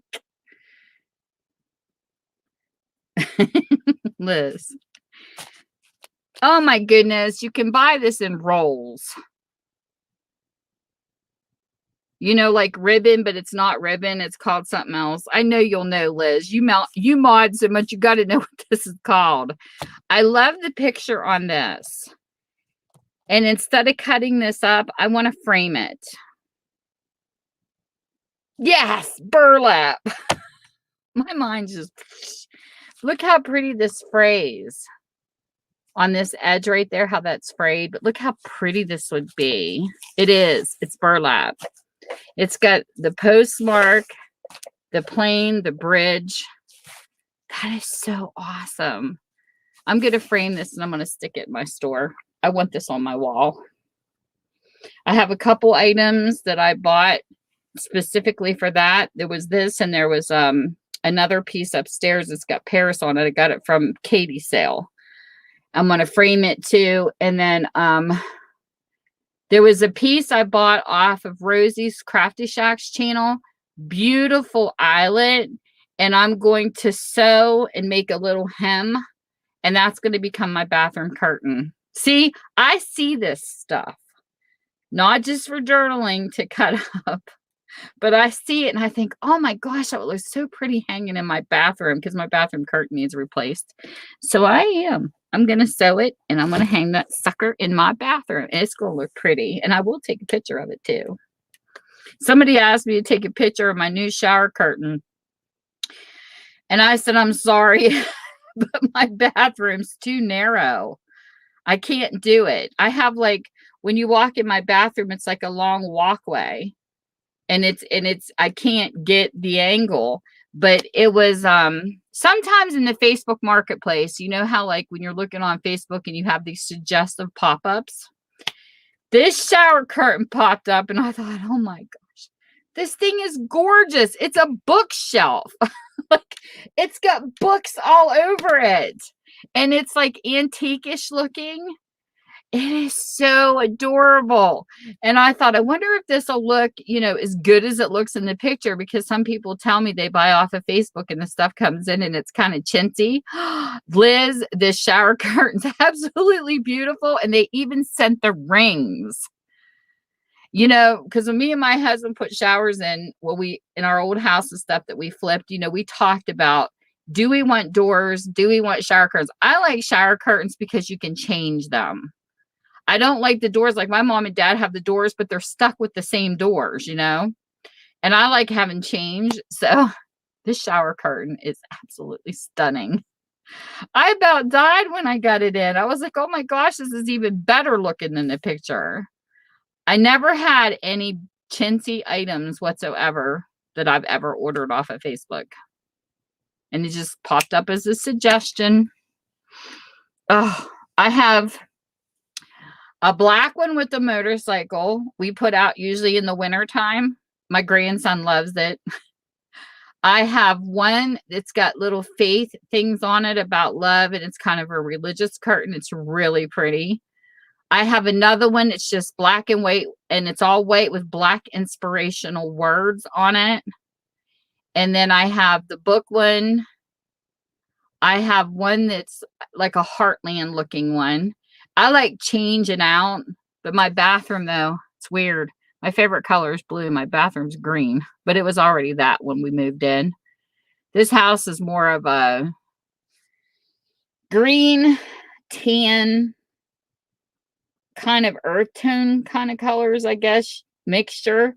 But down here in my bookstore, it's got red paneling, Liz. Literally. You would love it. This whole room is red, and I want to paint it. People would come in my bookstore and they're like, wow, it's red in here. Like, yeah, it was like that when I moved in. I want to change the color of the room, but right now I just want to get it organized. I might paint it later. Hey, Vanessa. But the fabric I've been using, I'm trying to switch out fabrics when I do my book videos. Yes, because I don't like red. I mean, I like it, but not for a room color.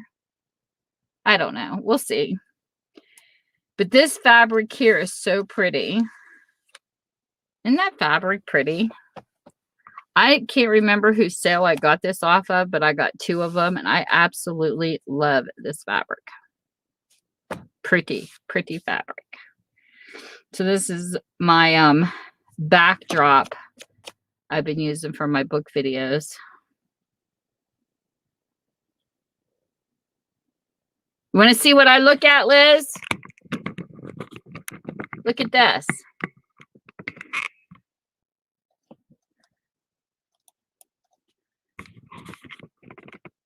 This is what I look at every day when I come down here. Look at that. That picture is huge. And there's my red wall behind it.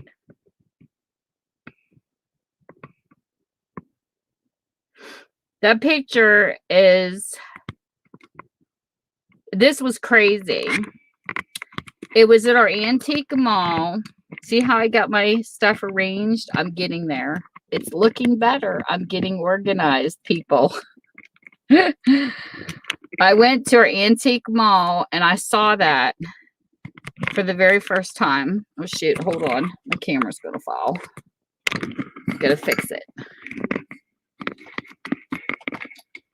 The cord's messed up. Give me a second. Quit it.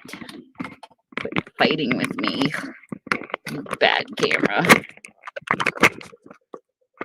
Okay. Like I said, I went into my antique mall and there was a seller in there. I think they have to pay like $100 a month or something like that to hold their place in the antique mall. And some of them, when, you know, Corona hit, they couldn't afford it. So they left because they couldn't afford to pay to stay there. Well, I believe the original price on this, because it's a painting, was like, I don't know, $170, $180. I walked out of there with the 70% off. I was like, yes. The vendor decided to leave and put everything 70% off. So I hardly paid anything for this painting. Compared to the original price, I got a heck of a discount. I told my husband, I'm taking it home. Whether you like it or not, it's mine. So we put it on the wall. And I mean, I love it. It's just beautiful. I wish they were all black stallions and Friesians, you know, a big old Friesian. But you know what? I'm happy. I'll take a variety of horses too. But I love it. It's so pretty. So I'm glad I was at the right place at the right time. I get a couple deals like that. But what I'm doing with my store, and Miss Liz, you better have a sale of something, of your homemade stuff at some point. Because I want something in here that everybody's made. You hear me, Missy? And I don't want a pitchfork. Thanks. But I want to, on each part of my wall or on my stands, I have something from Crafter. So whenever I go to do the walk through video, it's going to be, this is made by this person, or I bought this at this person's sale. And I have no Liz. I have no Liz in here. Hello. Hint, hint, hint, hint. Not like I'm being pushy or anything. But yeah, it's really nice what I've been doing to put this together. It's coming out really, really nice. It really is. I can't wait to do a tour. By the time I get a tour, though, I'm going to probably have to scrub the place down again because I've been fighting spiders down here lately. We need to bomb. As soon as I get rid of some of these boxes of books, that's going to help. But I need to bomb down here. Like, we have spiders terribly down here.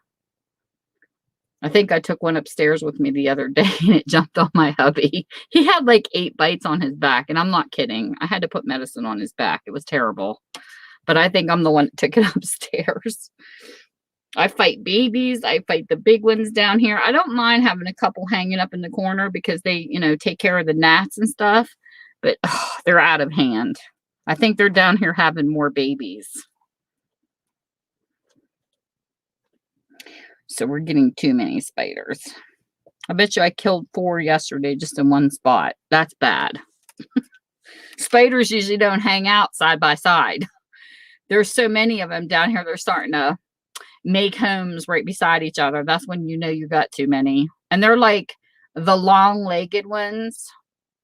Like they're like, you know what I mean? Like they look like the daddy long leg type with the little teeny body and the great big long legs.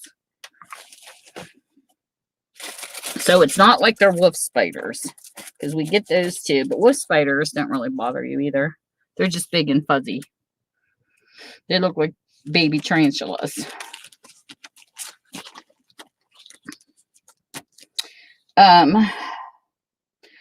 I think that's about it that I'm going to work on tonight. I did some in the postcard book. I did this. I did one of my alphabet cards. I don't think I have anything else planned. Liz, no pitchforks. You're so funny. But we'll see. Can't think of anything else to craft at the moment. I just can't think of anything else. And I got a bunch of really cute Reader's Digest. Look at these guys. You know, we have Pegasus in here, and we have College Dead in here, who's being really awfully quiet. I think he's over hiding in the corner somewhere.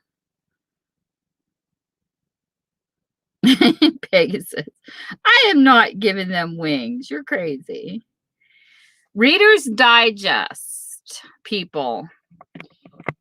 They used to throw these books out.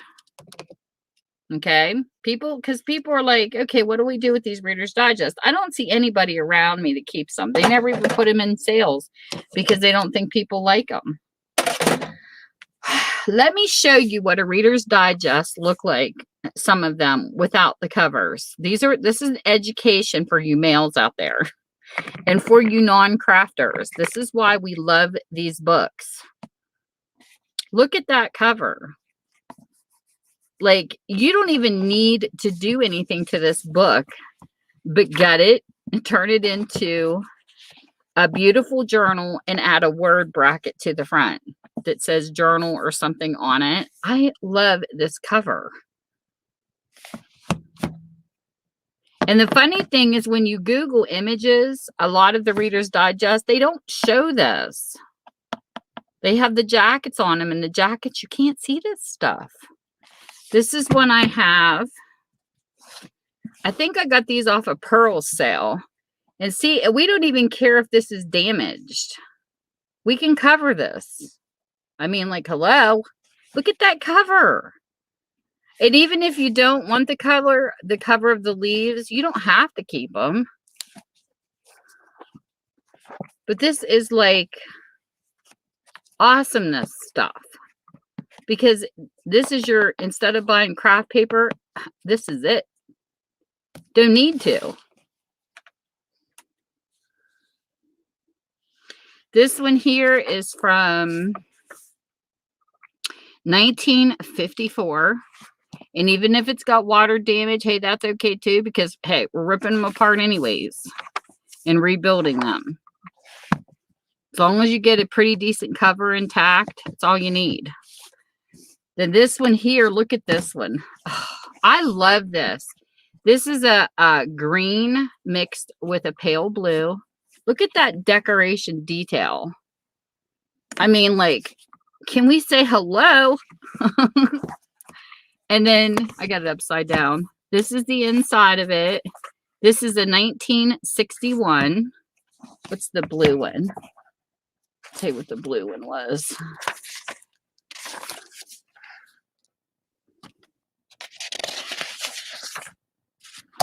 If you find missing pieces, like if you find card decks, it's got pretty pictures on them and they're missing the cards, that's okay too, because we use those cards as tucks. Don't throw that stuff away.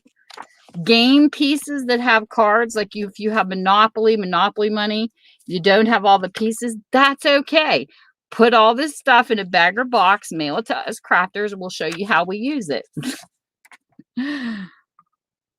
I don't know what year this one is. This one has a bunch of dates, but I'm going to say 1975 because that's the last print on this for the blue one.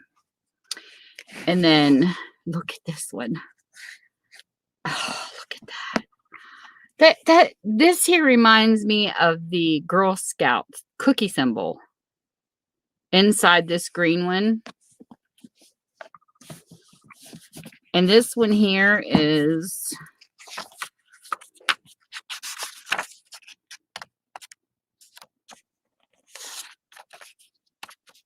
crafters like Dominoes, anything like that.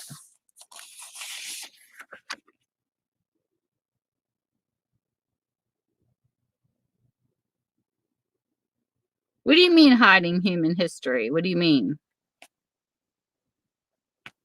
This one here is 1982.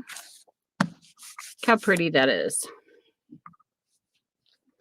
What do you mean by that statement, Pegasus? We don't hide human history. I don't know what you mean.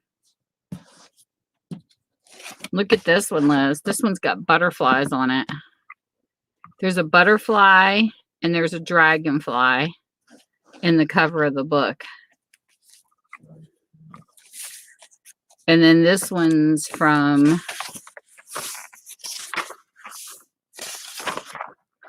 (1960). And the thing is, if you want to find a specific color, all you have to do is look up Reader's Digest from 1960 that has the story, The Lovely Ambition. Any of the stories in any of these books, you have the year and you have one of the stories in and you put Reader's Digest, it'll bring them right up on Google. And then you can get the same books. That's how I find them. Good night, Sandy. You have sweet dreams. And then here's another one that's got a spider web already built into the cover. Look how pretty this one is. This one is Reader's Digest Book Club, Anthology of Mystery and Suspense. And the year of this one is 1959. And then the last one I have sitting here, and I do have a cabinet full of ones that I had in my bookstore too, is 1957 book. It's got a horse. This one's got Jubilee story in it, and this is like a two-tone blue. But no, I mean, seriously, Peg, I don't know what you mean. I'm being serious about hiding history. I really don't know what you mean by that comment.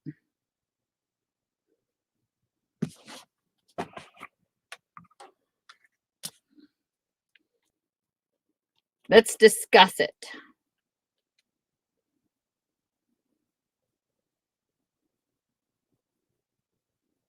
Talk to me, Peg. Talk to me.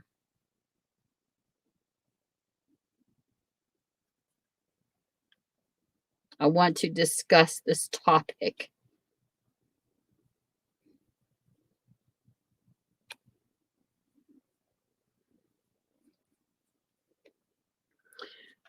Put that aside. Put this over here.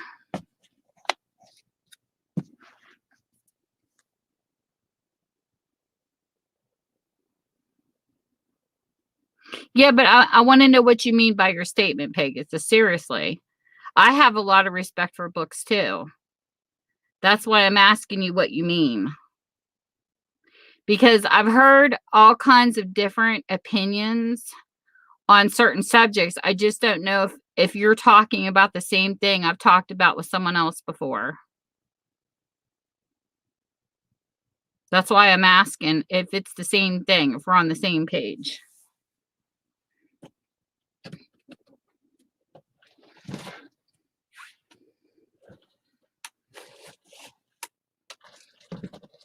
Got to know.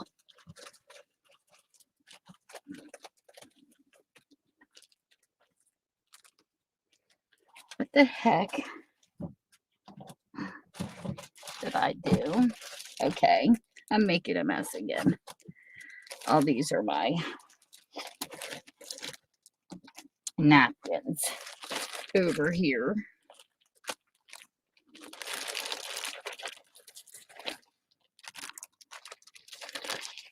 We're going to have this discussion, Pegasus.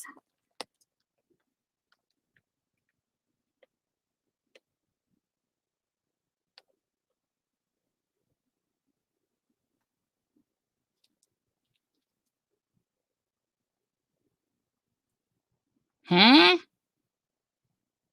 Why would you change what's typed in a book? I don't understand what you mean.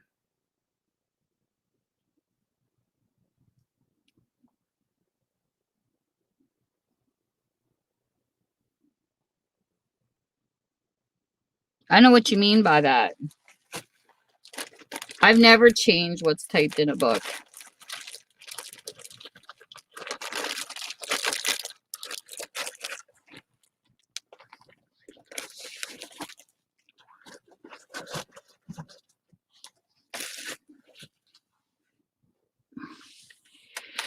Okay.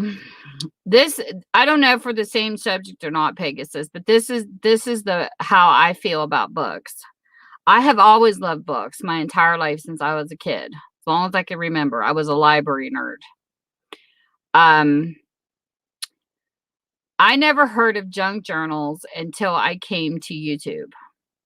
I love journaling though. I used to have a bunch of diaries instead of using that tiny little block they gave me in a 5-year diary with a lock and key. I would literally turn it into a whole page and turn the 5-year into 1 year. And I wrote from like 1979 to like, I don't know, 2017, never missed a day. But those diaries got lost in a fire, which makes me sick to this day. But they're gone, and I can't do anything about that. So I don't have those. So I felt lost without them, because when I used to document, it was like all our family events and everything. And I was like the person everybody would say, hey, what year did this happen? And I would have it documented because people knew I kept journal type diaries. And sometimes I would draw doodles in them. Sometimes I would stick stickers in them, but I never decorated them like with tags and things like that. Now, as far as books are concerned, when I started my bookstore, which is in its 8th year, by the way, I had a lot of books come through here that were from people's attics and things like that. And I am not one, there's a lot of people on here with different opinions. Like, for instance, you'll go into some streams and you'll have people say, oh my goodness, that has watermarks on it. And I can't believe it, because when you take, I don't care for watermarks in my book. I am not a rust person. I do like the aged looking pages when they turn dark and stuff like that, or like when you have a tissue paper that transfers an image. I think that's so cool in a book, because that does happen in older books.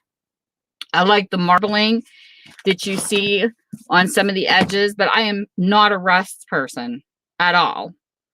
And it's funny because like Michelle Scott loves rust, just goes to show some different crafters. So I'm going to use some names. She literally will take paper clips and rust them on purpose.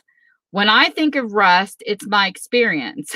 I stepped on a nail as a kid. I ended up with 4 tetanus shots. So no, I don't do rust. I'm not into that. So when I had books come in, they were, there was a girl on YouTube, because when I first came in, I was watching Book Lovers, and this girl, when you see a picture like on Amazon or Goodreads or any place that shows, they only take a picture of one book, and they use that picture to represent all the books they sell, unless you're seeing multiple sellers. So this girl was complaining. I got this book off of Amazon, and she was upset because she doesn't like watermarks in her books. And she says it was like this book laid in somebody's basement or something. And she didn't like it. She was mad because she's not seeing exactly what she's getting. And I ordered a book here recently to prove this point under 2 different thrifty type sellers. One was the thrift store books, and one was, and I like thrift store books, don't get me wrong.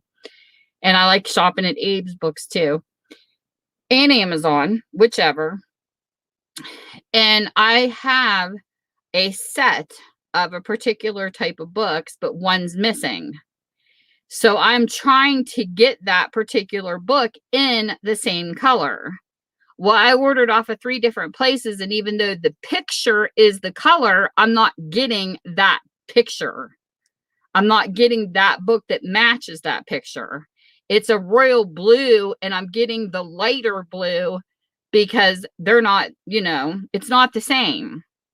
And now Amazon will tell you, you can contact the seller and ask, but it did say you might get a lighter color book or, a darker. It just depends on who you're buying it from. I still have never got that particular. I can't find it in the dark blue. Seems like it's more common in the light blue for some reason. So I don't have the match. So it's the whole set, but one color's off in the whole set. And I didn't realize it because I bought it at an online auction that one of them was missing when I got it. I was just so excited to have them. I didn't even think about it. So, really it kind of loses the value of the set not having the whole set exactly alike. So on that note, when I open my bookstore, I get stuff that looks like it's just been read. I get older stuff, I get newer stuff, and I get crap that's literally falling apart. I get books that have mold on some pages, but the rest of the pages are fine. I'm not going to throw the whole book away just because it has 3 pages of mold. So as a crafter, this is the side that changes. I recycle books, but if they have mold, you can't. So I take the covers, pitch them because usually they're destroyed. And the 3 book pages that have the mold, they go in the garbage. Bye, bye, bye. The rest of them, because they don't have mold, there's no stains whatsoever, they go into my crafting papers. Okay. Now, when I go into auctions and I see books from the 1800s, there was a book I fell in love with the cover. I wanted the cover for a journal, but when the book came in, I fell in love with the book because it ended up being a poetry book. I did not know what it was about. All I saw was the cover. It gave you the years. It told you how many books was in the collection. And there was like 5 or something of them. I bought it once. And I can't take it apart because it is a part of history. And I don't want to destroy it, especially when it's got illustrations in it. It's got poems in it. I love it. It's not going to be torn apart. That's the love part of the book. I am not a crafter that tears apart every single book that I find and turn it into a journal. Reader's Digest are really not collectibles. These are not from the 1800s. They have beautiful covers. Sometimes you get these like this one here. I have no guilt whatsoever tearing this apart because it's got water damage. It's fallen apart. It's got pages falling apart. Look at it. That's mold. So I'm not going to have an issue whatsoever taking this apart at all. It's garbage. Part of it's garbage. So, but the mold's not on the cover. This I can actually cover with tape if I need to, or whatever I want to decorate it with, and I can actually upcycle it. There's a difference between crafters that have no heart, that just can tear anything apart, ones that have the love of books and they're only disassembling books that really nobody wants. So that's how I feel about books. And also, I have a bunch from the 1800s, early 1900s that are, it's the illustrated, not words, it's the illustrated books. I can scan those copies because they're out of copyrights. These are made from plates. I literally have studied how books were made, and it was hard. When you look at how some of the books were made on book presses and how they did the plates, all that stuff was done by hand. It's not copied like we see today. But I have those plates because I own those books. And because I own them, I can turn those pages into digitals and resell them out of copyright. And that's why people love the digital part. To take some of them books apart, I can't do it. I won't do it because of the fact of those, to me, are the part of history. So I will always own the originals, but I will sell the digitals.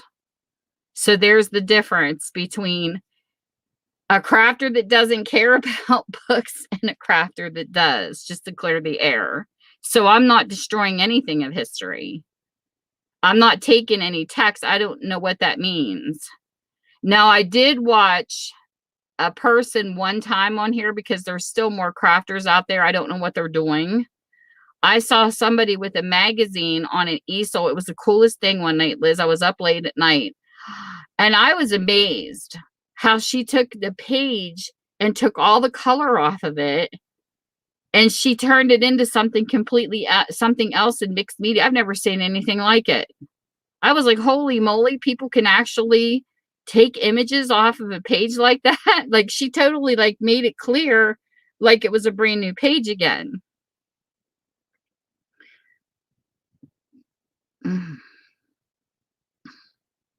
Yeah, but I didn't understand what you meant about the text though. I don't know what you meant by that. When you made the comment earlier about on the internet you can change what's been typed in a book. It's permit. I don't know what that means. Because on the internet you can't change shit. When a person has something copyrighted, you can't take the text off of a book. So I don't know what you mean by that. There's copyright laws you have got to follow or you could get in some big trouble. Anything that's 100 years or older, but certain things you can't. Like I don't know how to explain it, but there's some things that if it's passed down by families and stuff, you can't change that stuff. I don't know what you mean by the text.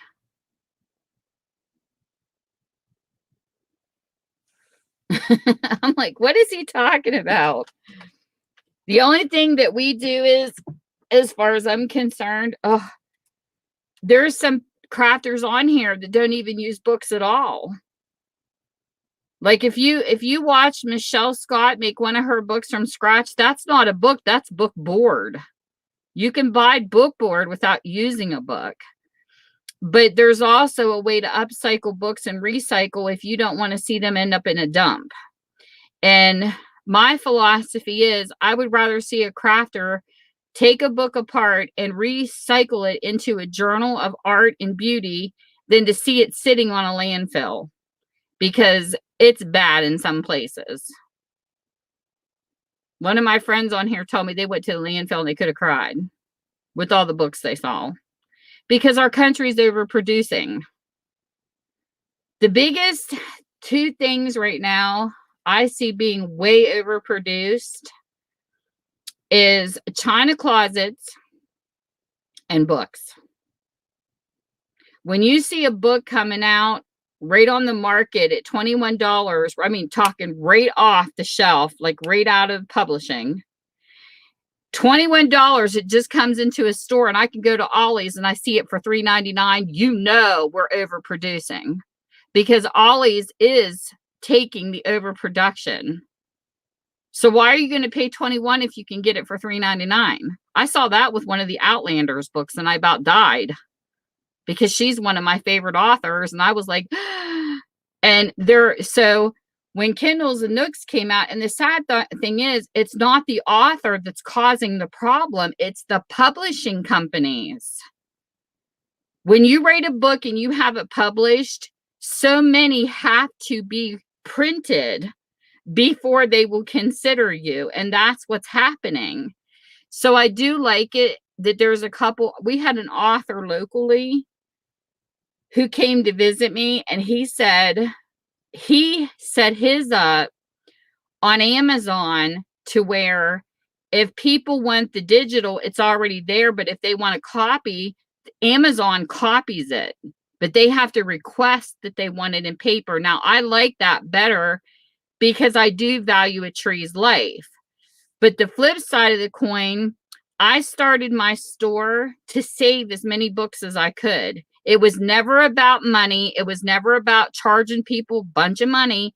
It was to save what I can because these trees gave their lives to make these books and people are just throwing them away. That's what hurt me when I hear it all the time. I'm standing in a Walmart checkout And there's a girl telling me, oh, I wish I knew that there, because, we got on the subject. We were talking about different things. The books came up and my bookstore came up. She goes, oh, I threw a whole bag away. And I go, why not recycle? What are you people thinking? Why are you taking, when we have recycling bins all over the place in both states that, where I shopped, where she was at, why would you let your books that nothing's wrong with them, why would you put them in a trash? Why? I would rather see them upcycled or recycled than to end up in a landfill. I don't understand why people are wasting paper. I don't get it. I don't even waste my bill paper. My garbage has no paper. All my paper gets recycled because I know a tree gave its life for it. And that's where my heart is I couldn't stand it. And that's what even started me in the first place, is I was helping a friend of mine move, and she had a garbage bag of books. And I said, listen, that bag is going to break. I have a tote. You can put those books. And she goes, oh no, I'm throwing them away. And I'm like, what? And that's actually how my bookstore was born, because I got to thinking, if she's throwing books away, how many other people are throwing away? And she goes, well, you could just have the books if you want them. She says, for helping me move, since I can't pay you anything. And I took them all. And so I got to thinking, how many other people are doing this? And we had a couple local free papers. We had a Trader and a Brookesine. And I put an ad, don't throw your books away, call me. And the next thing I know, my phone was blowing up, and poof, poof, poof, my store was filled. Literally. Because people, that one lady calls, my husband passed away. I have all his books here. I got a Kindle. I'm too old. I can't move these books anymore. Can you come get them? I left with a truckload. Then I had another guy call me. I'm over here. I do fundraisers for a museum. We have an Oktoberfest. It's in a different state. We put out a whole bunch of items to sell what doesn't sell. And he says, it made me sick because tons of books. We have recycling bins. I saw your ad. He called me, poof, was over there with another truckload. And now that I'm switching my bookstore into part-time, because I had to turn away people. Literally, I had to stop people from dropping books off. I was getting them dropped by my back door, dropped on my front porch. Every time yard sales would happen, constantly people were giving me books. And then movies, VHSs, CDs. I had a girl moving, and she just dropped off a great big long thing of music. And I'm thinking, people, please, I'm not your dumping ground. I just wanted books, not all this other stuff. You should see the VHS collection I have.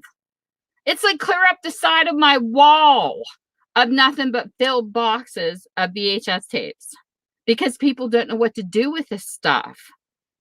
Some of these people are like, we don't want to throw this stuff away. And I mean, I got DVDs, I have VHS, I have all this stuff coming out my ears. And somebody even dropped off a whole case of 8-tracks.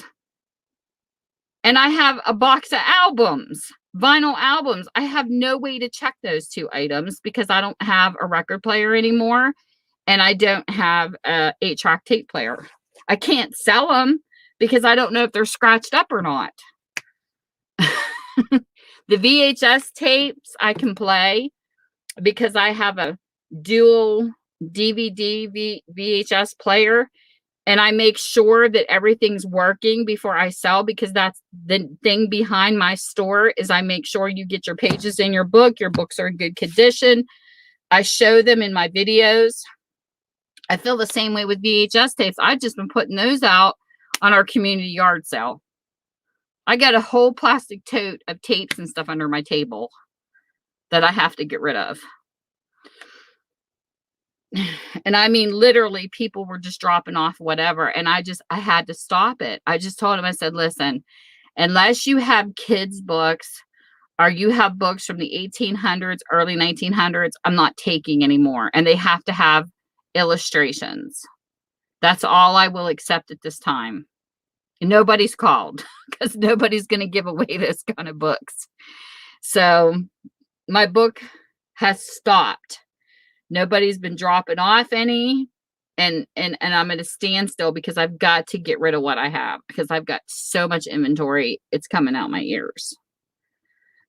And now I'm trying to turn my craft room, my bookstore into my craft room. So I have like two businesses meshed in a tiny place. And now I've got to make room. So I can't take any more.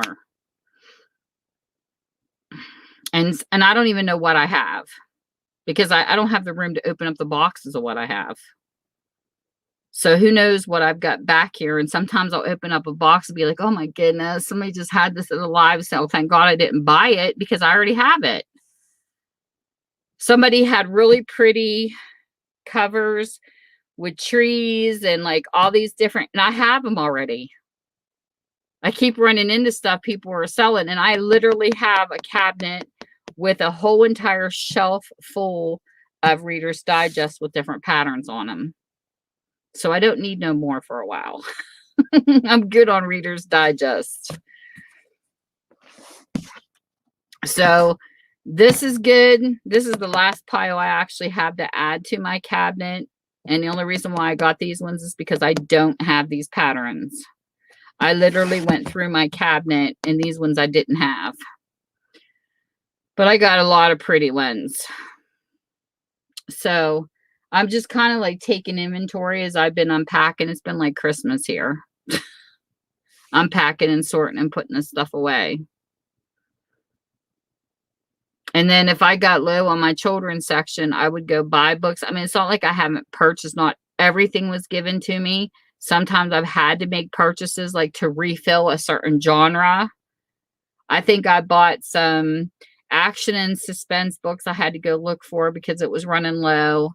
At the time, my store was open physically, and I bought a lot of kids' books because I kept running out of them. The kids' books was very popular because I tried to keep them as cheap as possible. Some of them kids' books are expensive, especially the board books, the ones, you know, for little kids. Those are high in price.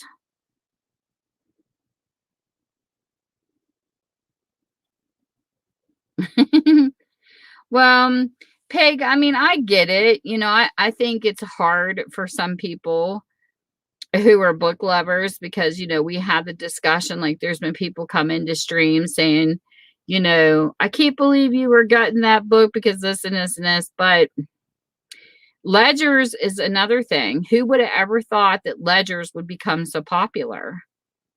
And the ledgers back in the day, they used to use the feather quill pen, you know, type calligraphy type style writing. A lot of people use those to start their fireplaces. There was a lot of those type of books rescued from fires. You could see it on the covers because people didn't care. They were kind of like how we are with receipts. You know, my parents, when I remember when I was little, they would keep receipts for like 5 years and throw the rest of them before that away. They would just shred them or pitch them or burn them in a burning barrel. Ledgers were the same thing. They were just like, if you had a grocery store or something and you kept a business, they had one for horse thieves. They had all kinds of stuff, and they just used to write it because they didn't have all those paper receipts. And then I guess when things changed and mail started happening and people started getting stuff, they thought, why are we keeping all these books for? So they started burning them to get rid of them because to them it was just bills. We love that kind of stuff as crafters. We love the writing because they make wonderful backgrounds to take a picture of a ledger page. That's like so popular in the digital community, especially. Even in the real, you know, you could use real pages, but they are beautiful. The writing is gorgeous. But who would have ever thought, you know, somebody would take something we write our bills on? I don't know what the future is going to hold for what we're doing now. You know, with everything being on the computer, I know there's a lot of people that digitalize. There's not going to be that much paper. But I do know when COVID hit, they talked about it on one of the talk shows here, books actually went on a rise because people were stuck at home. And books were something that's easy attainable. So they went back up again and people started appreciating them a little more again. So I thought that was kind of cool, because books are here, and I will hate the day when technology takes over where no more printing happens. I'll just cry. I hope that never happens. But you know how our country is. We go in fades. We have bell-bottom jeans, and then we have the tight ankle jeans, and we go back to bell bottoms again. We keep going in and out of these fashions. And I told my husband the only thing I had concern of as far as books were concerned, I was always afraid what if it does stop and we no longer have paper stuff? What if the newspaper goes away? Radio stations have even made the comments, they get the most listeners is when they have weather reports, because people are always on social media now. People who, I used to work for a newspaper company too, Pegasus. I used to work for a newspaper company here. And what's going to happen if all these businesses, why I keep telling people you're going to miss the brick and mortar. What's going to happen if all these businesses shut down and nobody's going to know how to do this stuff? That's what's scary. What happens if technology ever dies down because it's a new fad and there's no people here anymore that knows how to run printing presses and things like that? That's when it's going to get scary. Seriously, because nobody's going to know the trade to be able to pick it back up again. And that's why like our mall used to be booming. We're down to like 2 or 3 stores in it now. There's hardly nothing there. It's like dead because the brick and mortar stores can't keep up with the web. But what people didn't realize is when you go into those stores and you're buying those clothes, you're not paying the shipping because they're buying multitude of stuff. On the web, it's getting harder because unless you have like Prime that you can pay for on Amazon, this shipping is not going to get cheaper. Now that we lost our brick and mortar stores, it's, I could go in JCPenney's, the best way I can put it. If a shirt's on sale for $20, all I had to pay was that $20 and go home. Now it's on the web. Oh no, you have to pay $35, $75, $100, whatever the website charges to get free shipping. You can't just walk on the web store and get a $20 shirt and get shipping free. You have to have a limit that you have to spend. And that's what I don't like. It's like you're forced to have to spend more than what you wanted to spend. And that's where I have a problem with the shipping and the web stores, because I miss the brick and mortar stores where you don't have to do that. If you want to pay $5 for something, $1 for something, that's all you paid and you could leave the store. Can't do that on the web. The only place that I can find that you can actually get away with that is thriftbooks.com. You can actually pay $4.24 and get free shipping in the United States and not have to pay $35 or more to get something for free shipping. I don't know. It's just, it blows my mind that people don't see this when we're losing our brick and mortar stores. We're really going to miss them. They don't realize how much. And this new generation is not going to know any different because there's not going to be any stores for them to shop at eventually. Everything's going to be online. Heck, they even have delivery of groceries now. You have your Walmart where you have 2 lanes literally just running with real people and the rest is self-checkout. That's costing jobs. Like, I don't know how people do it. Me and my husband sit here all the time and we think, how are people getting jobs? Where are they working? Because every time I go to a store, it just seems like it's getting worse. So I don't know. I really feel sorry for our future people because it just seems like it's going to be medical. And even some of that's changing. Doctors are talking to you remotely now. You don't even have to go into their office. It's like scary, people. I don't know. I mean, I like change, but I don't know if I like that drastic of a change.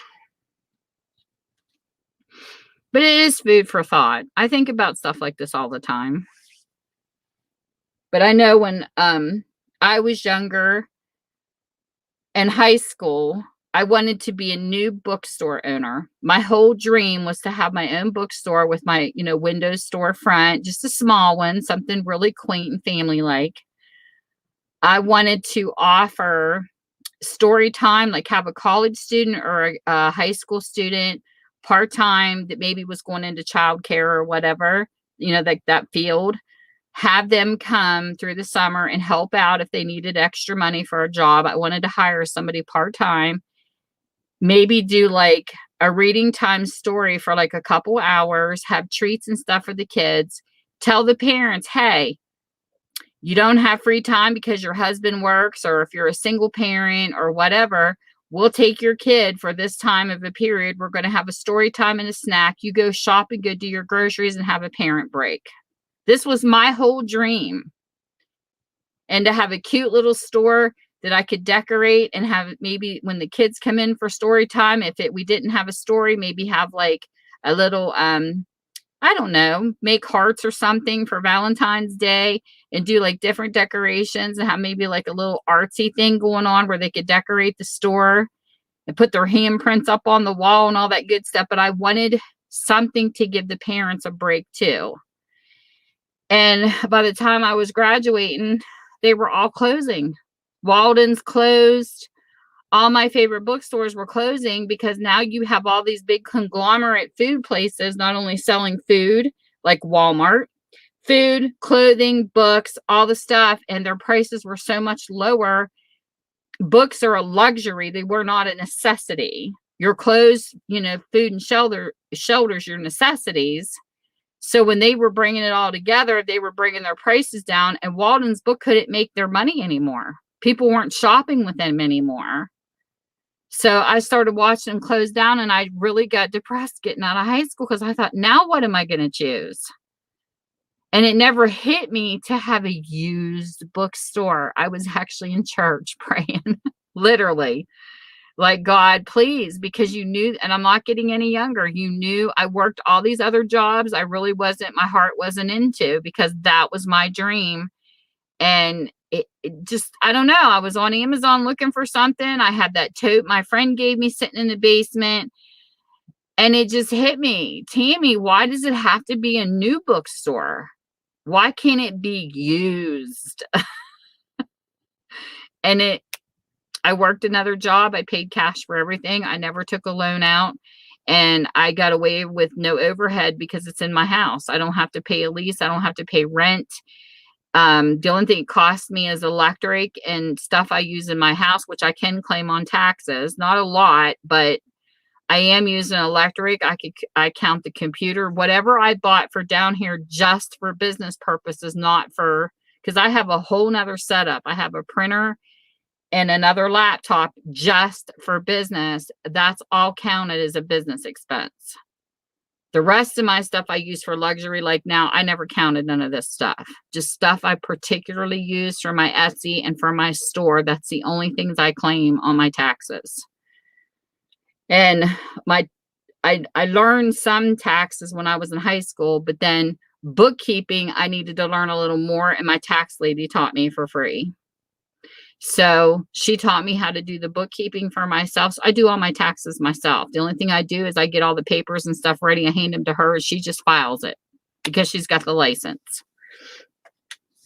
So that worked out. And I did learn a lot from being on a consumer side, being on the business side.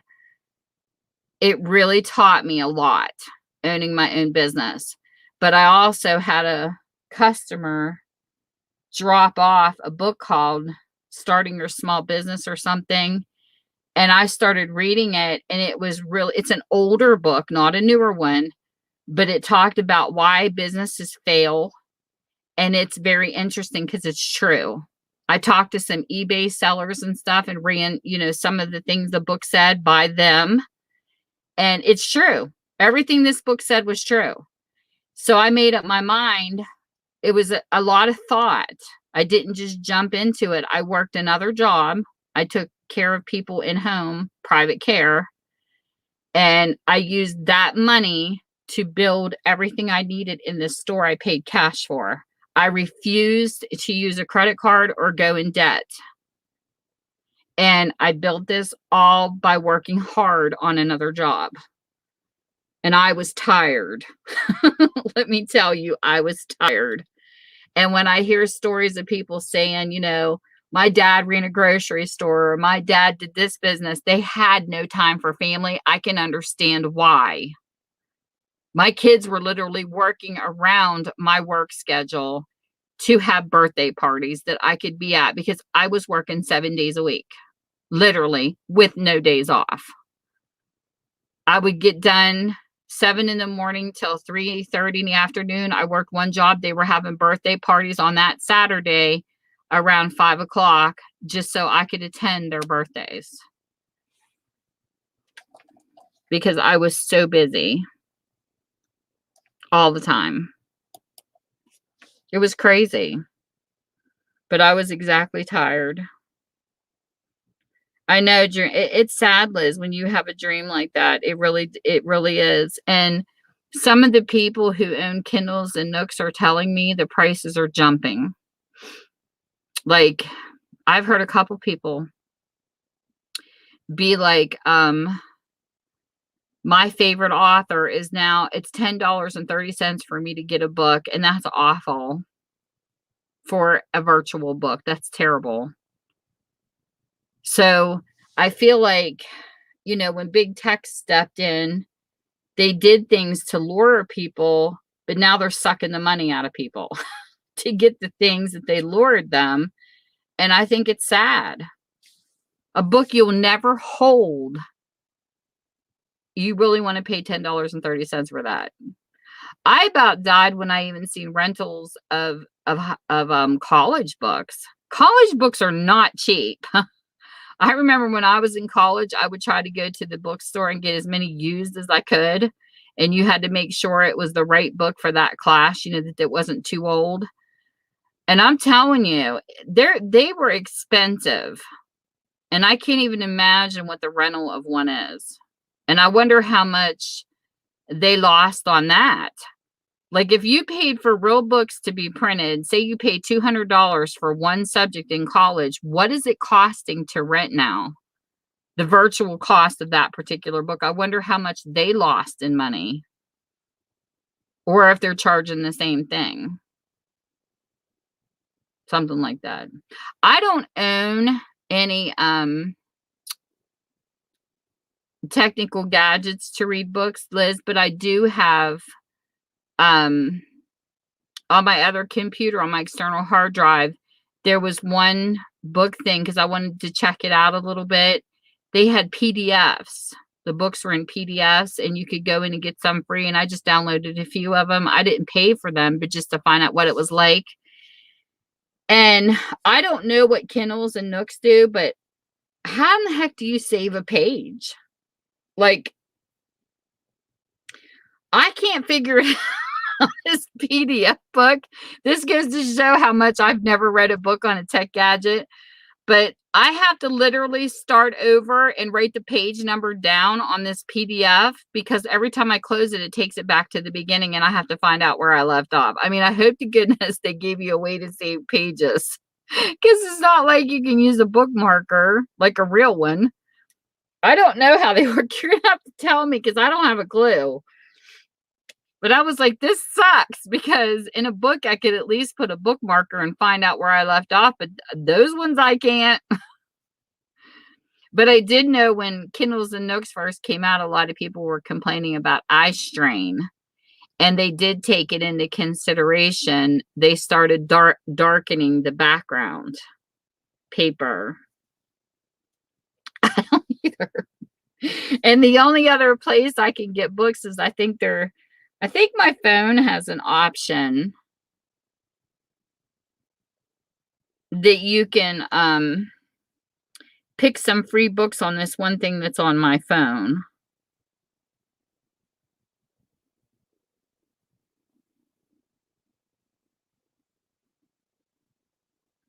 But I've never read a book on my phone.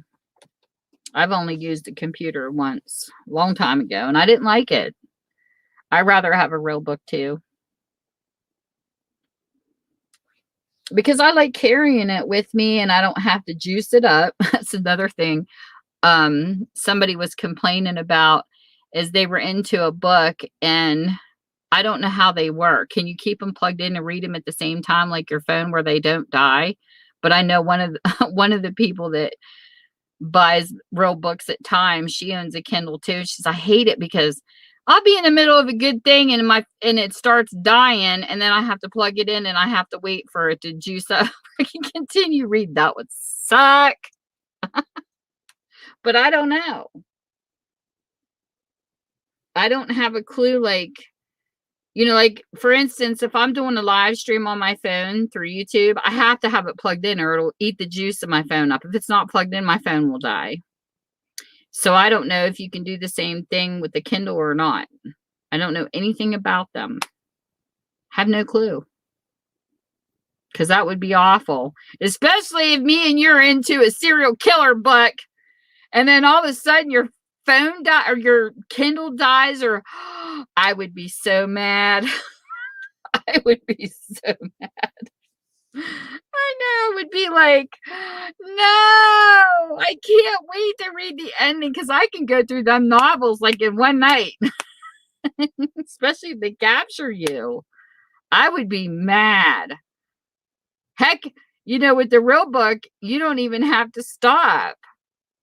You can take it to the bathroom. If you got to pee, that book's with you. I never put a book down. It goes with me wherever I go. But I don't know about electronics. I don't think I would use a Kindle if I'm sitting in the bathtub, but I would a book. I've done that many times. Nice old fluffy bubbles in a bathtub with candles lit and just reading a book. I've done that many times to relax and pray that I don't drop the book in the water. Then I would really cry. Thank goodness I've never done that either.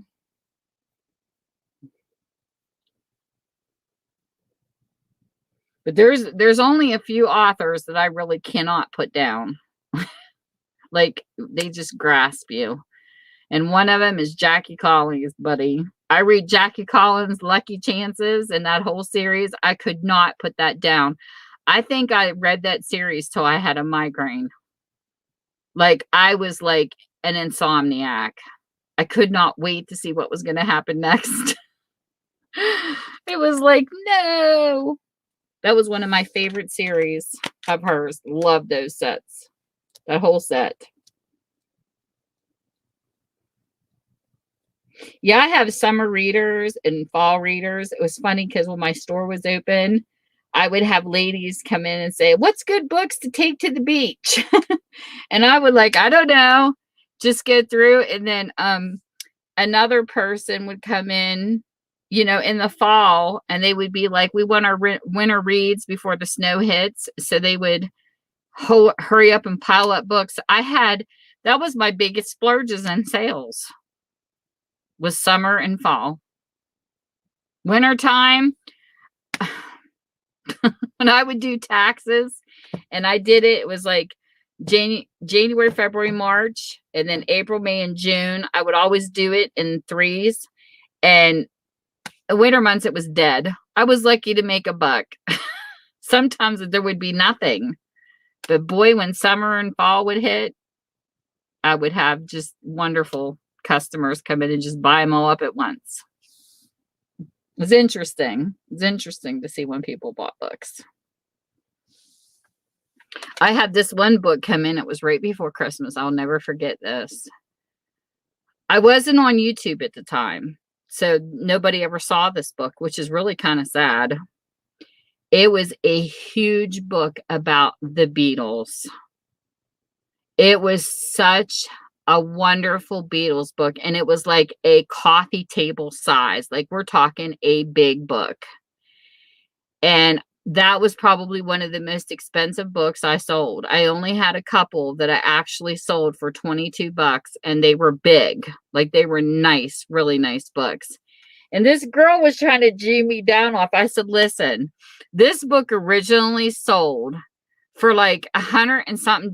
It is the Beatles.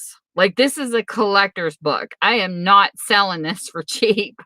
I said, I think $20 is plenty. When I know if this would be on eBay, it'd be valued at a lot more. And she did. She came up and picked it up for her husband for Christmas because he loved the Beatles. But you should have seen this book. It was a really good Beatles book for somebody that loved collecting Beatles, that is. I didn't keep it, though, because I just need to just scooch it out. And the other book I sold for $22, and you guys hold your ears because I know they're going to say something smart. Smart-assish, I should say. It was all the ailments that a woman goes through. And this book was so huge. Like, everything that can happen from menopause to just anything a woman could go through medical-wise. If you dropped it, it would literally break your toe. I never seen a book this thick in my life. And I could just hear the men now. That's because you have all these problems.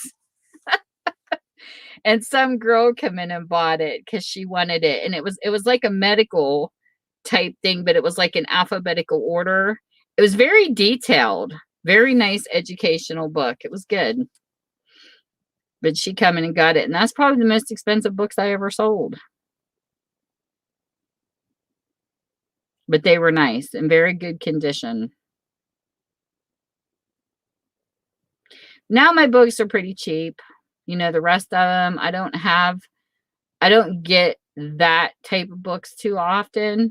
It's just readers and stuff that have no illustrations in them and things like that. So a lot of crafters aren't really interested in the book videos unless they're a reader, because they don't have a lot of imagery and stuff. Because I know our crafters, we like our pictures.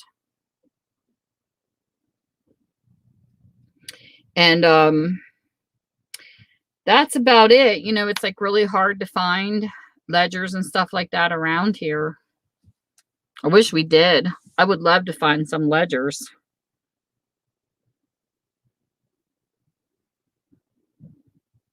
Yeah, but I think of stuff like that all the time, college. I really do.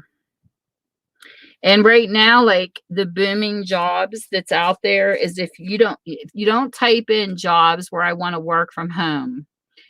The key words to type if you're looking for a job at home is to type in remote jobs. And if you type that in, you get better non-scam jobs. I don't know if a lot of people know that, but I do try to educate people on stuff like that too. Because I know if I typed in jobs from home one time, all I saw was scams. I'm like, what the heck is this? But remote jobs is your home jobs. My daughter's got a bachelor's in business administration, and she used to do mortgage and different things like that. She tries to keep up on the type of keywords and stuff that you type into Google, and she lets me know. That's how I found out. I never typed in remote jobs. I just typed in jobs working from home, and I kept coming up with a mess. But when she told me that and I typed it in, that was a whole different ball game. But all I know for the younger generation that's out there and starting to work, my best advice is find a job that you're not disposable. And most of those type of jobs, look who stayed employed. Who stayed employed in COVID? That's where it's at. Seriously.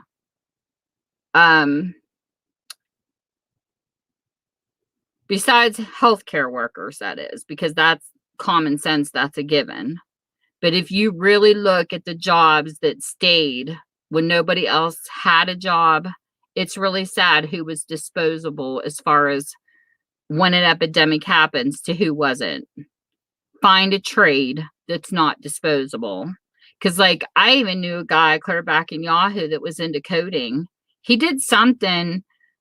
I don't know if he was something in FedEx, something, but he was into a code. That code got replaced. And guess what? Him and his wife both lost their jobs because they went to this, you know, like When you go into computers, you can learn C++, you can learn Delphi, you can learn, like, there's so many different codes out there. I forget which one them two were into, but something else came out better and they lost their jobs because they didn't know that specific code.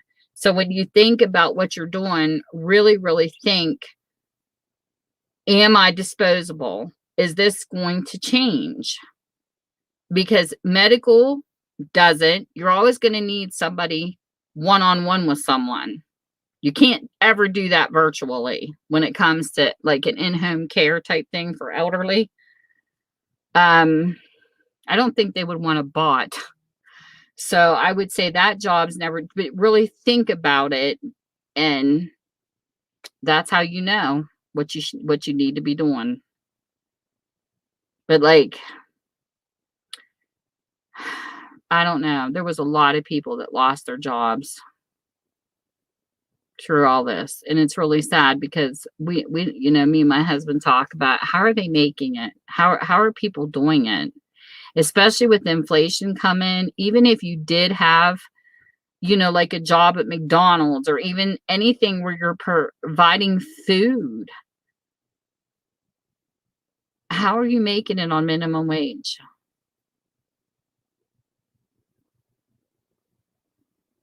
I think about this stuff all the time. I'll tell you the channel I love to watch too. I don't know if you like Glenn Beck, but I do. He makes you think about stuff too. Thank you, college. I'm glad you guys found me too, because I enjoy you. And I love Peg's channel when I just want to chill out.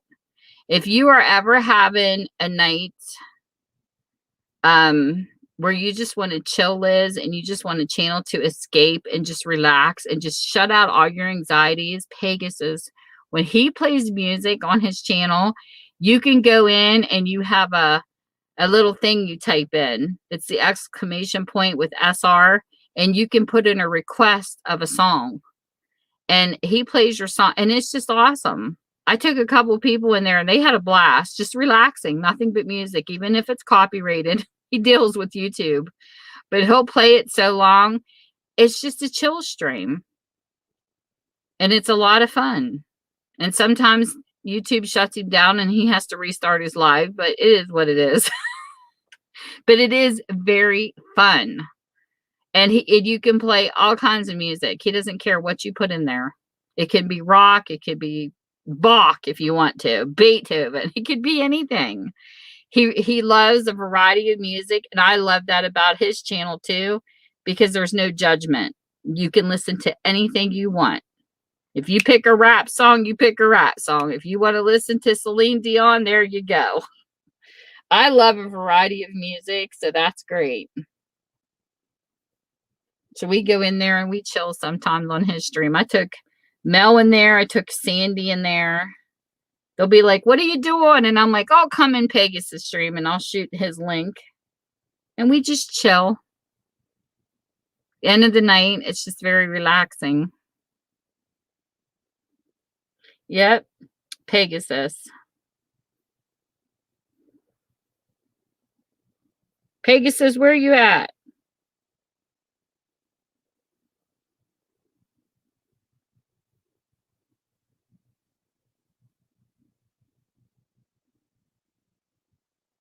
You're in blue. Put your channel in here.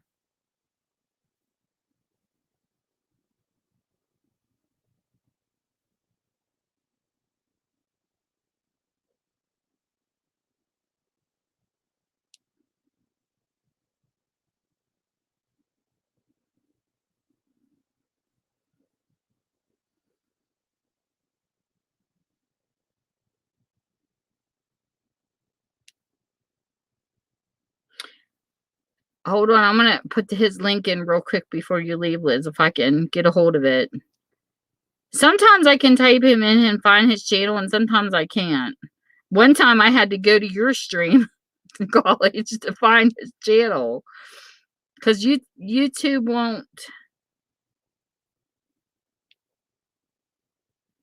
YouTube won't give me his channel for some reason. It gives me a different Pegasus with a turtle. That's not him.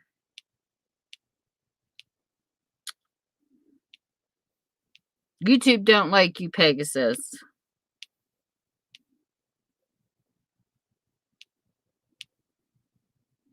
Do you have his link? Hold on a minute. Let me get you. You're not blue. There you go. College. Handyman College. I can't get Pegasus channel.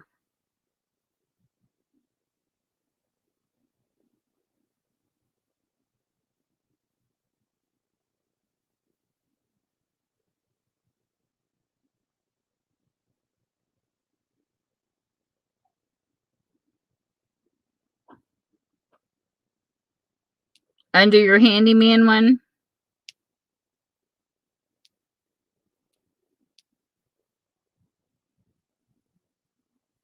Or your college one?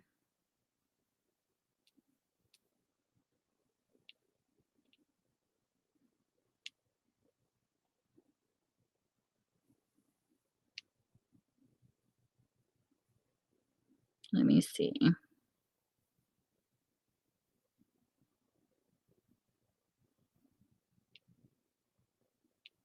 There he is. Okay. I found him on your channel. So we put him into Liz. Liz, are you still here?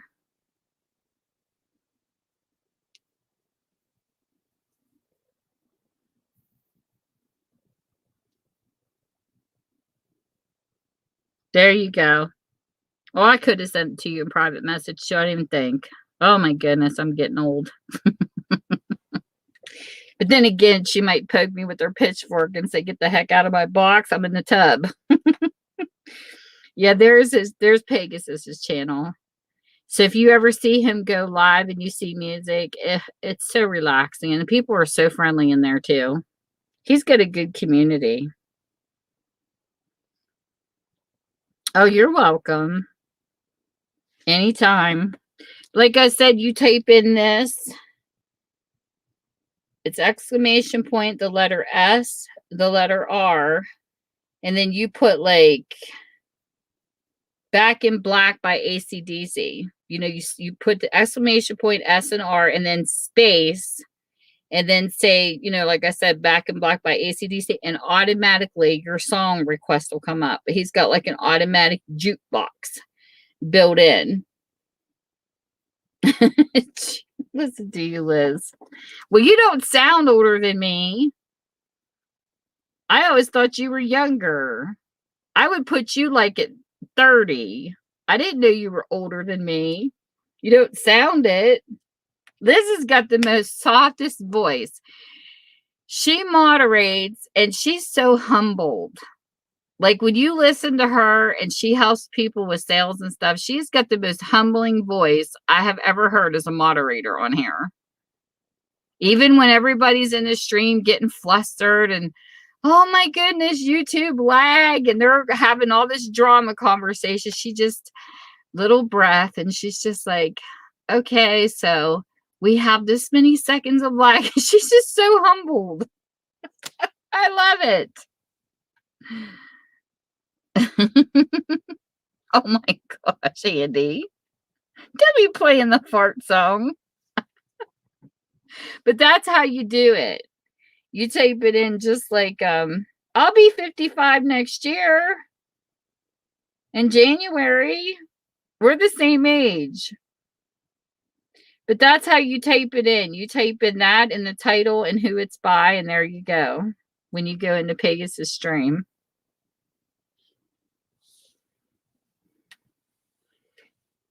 But anyways, I think I'm going to go too. My butt's sore from sitting. And I need to go upstairs and feed my face. I haven't even had dinner yet. I'm hungry. This was fun though, and I could stay on as long as I want. Yay! Because I pay for StreamYard now, so there's no more 20-hour cutoff. I hated that. I was constantly getting emails from StreamYard going, you used up your 20 hours. So this way I could come on. I could do as long as I want. I wish I'd have had this in my sale days. And I am going to plan a sale soon. I will do a video on the dates. And I'm not sure if it's going to be the end of this month or September. I haven't decided yet. But I will let people know when it's coming the day before. And I'll probably send out an email and stuff like that. Because I have got to do this sale. I've got a few more items to bring down here. And I'm pretty much ready. It's just set the date with my hubby. I feel old. I think it's my arthritis. But anyways, I hope you all have a great night. You enjoy your bath. And thank you all for coming. This was fun. I like having chit chats with you all and talking about stuff. So you have a good one. And one of these days, Pegasus, if you're still in here, you in college and whoever's in here will eventually get to see my old book collection that I will not tear apart. Because there's some books I just can't. You will get to see those because I'll share them. If I ever get to that point, I can't wait till the store is cleaned and organized better. So you have a good one. Good night, everybody. Thanks for coming. And I'll see you soon.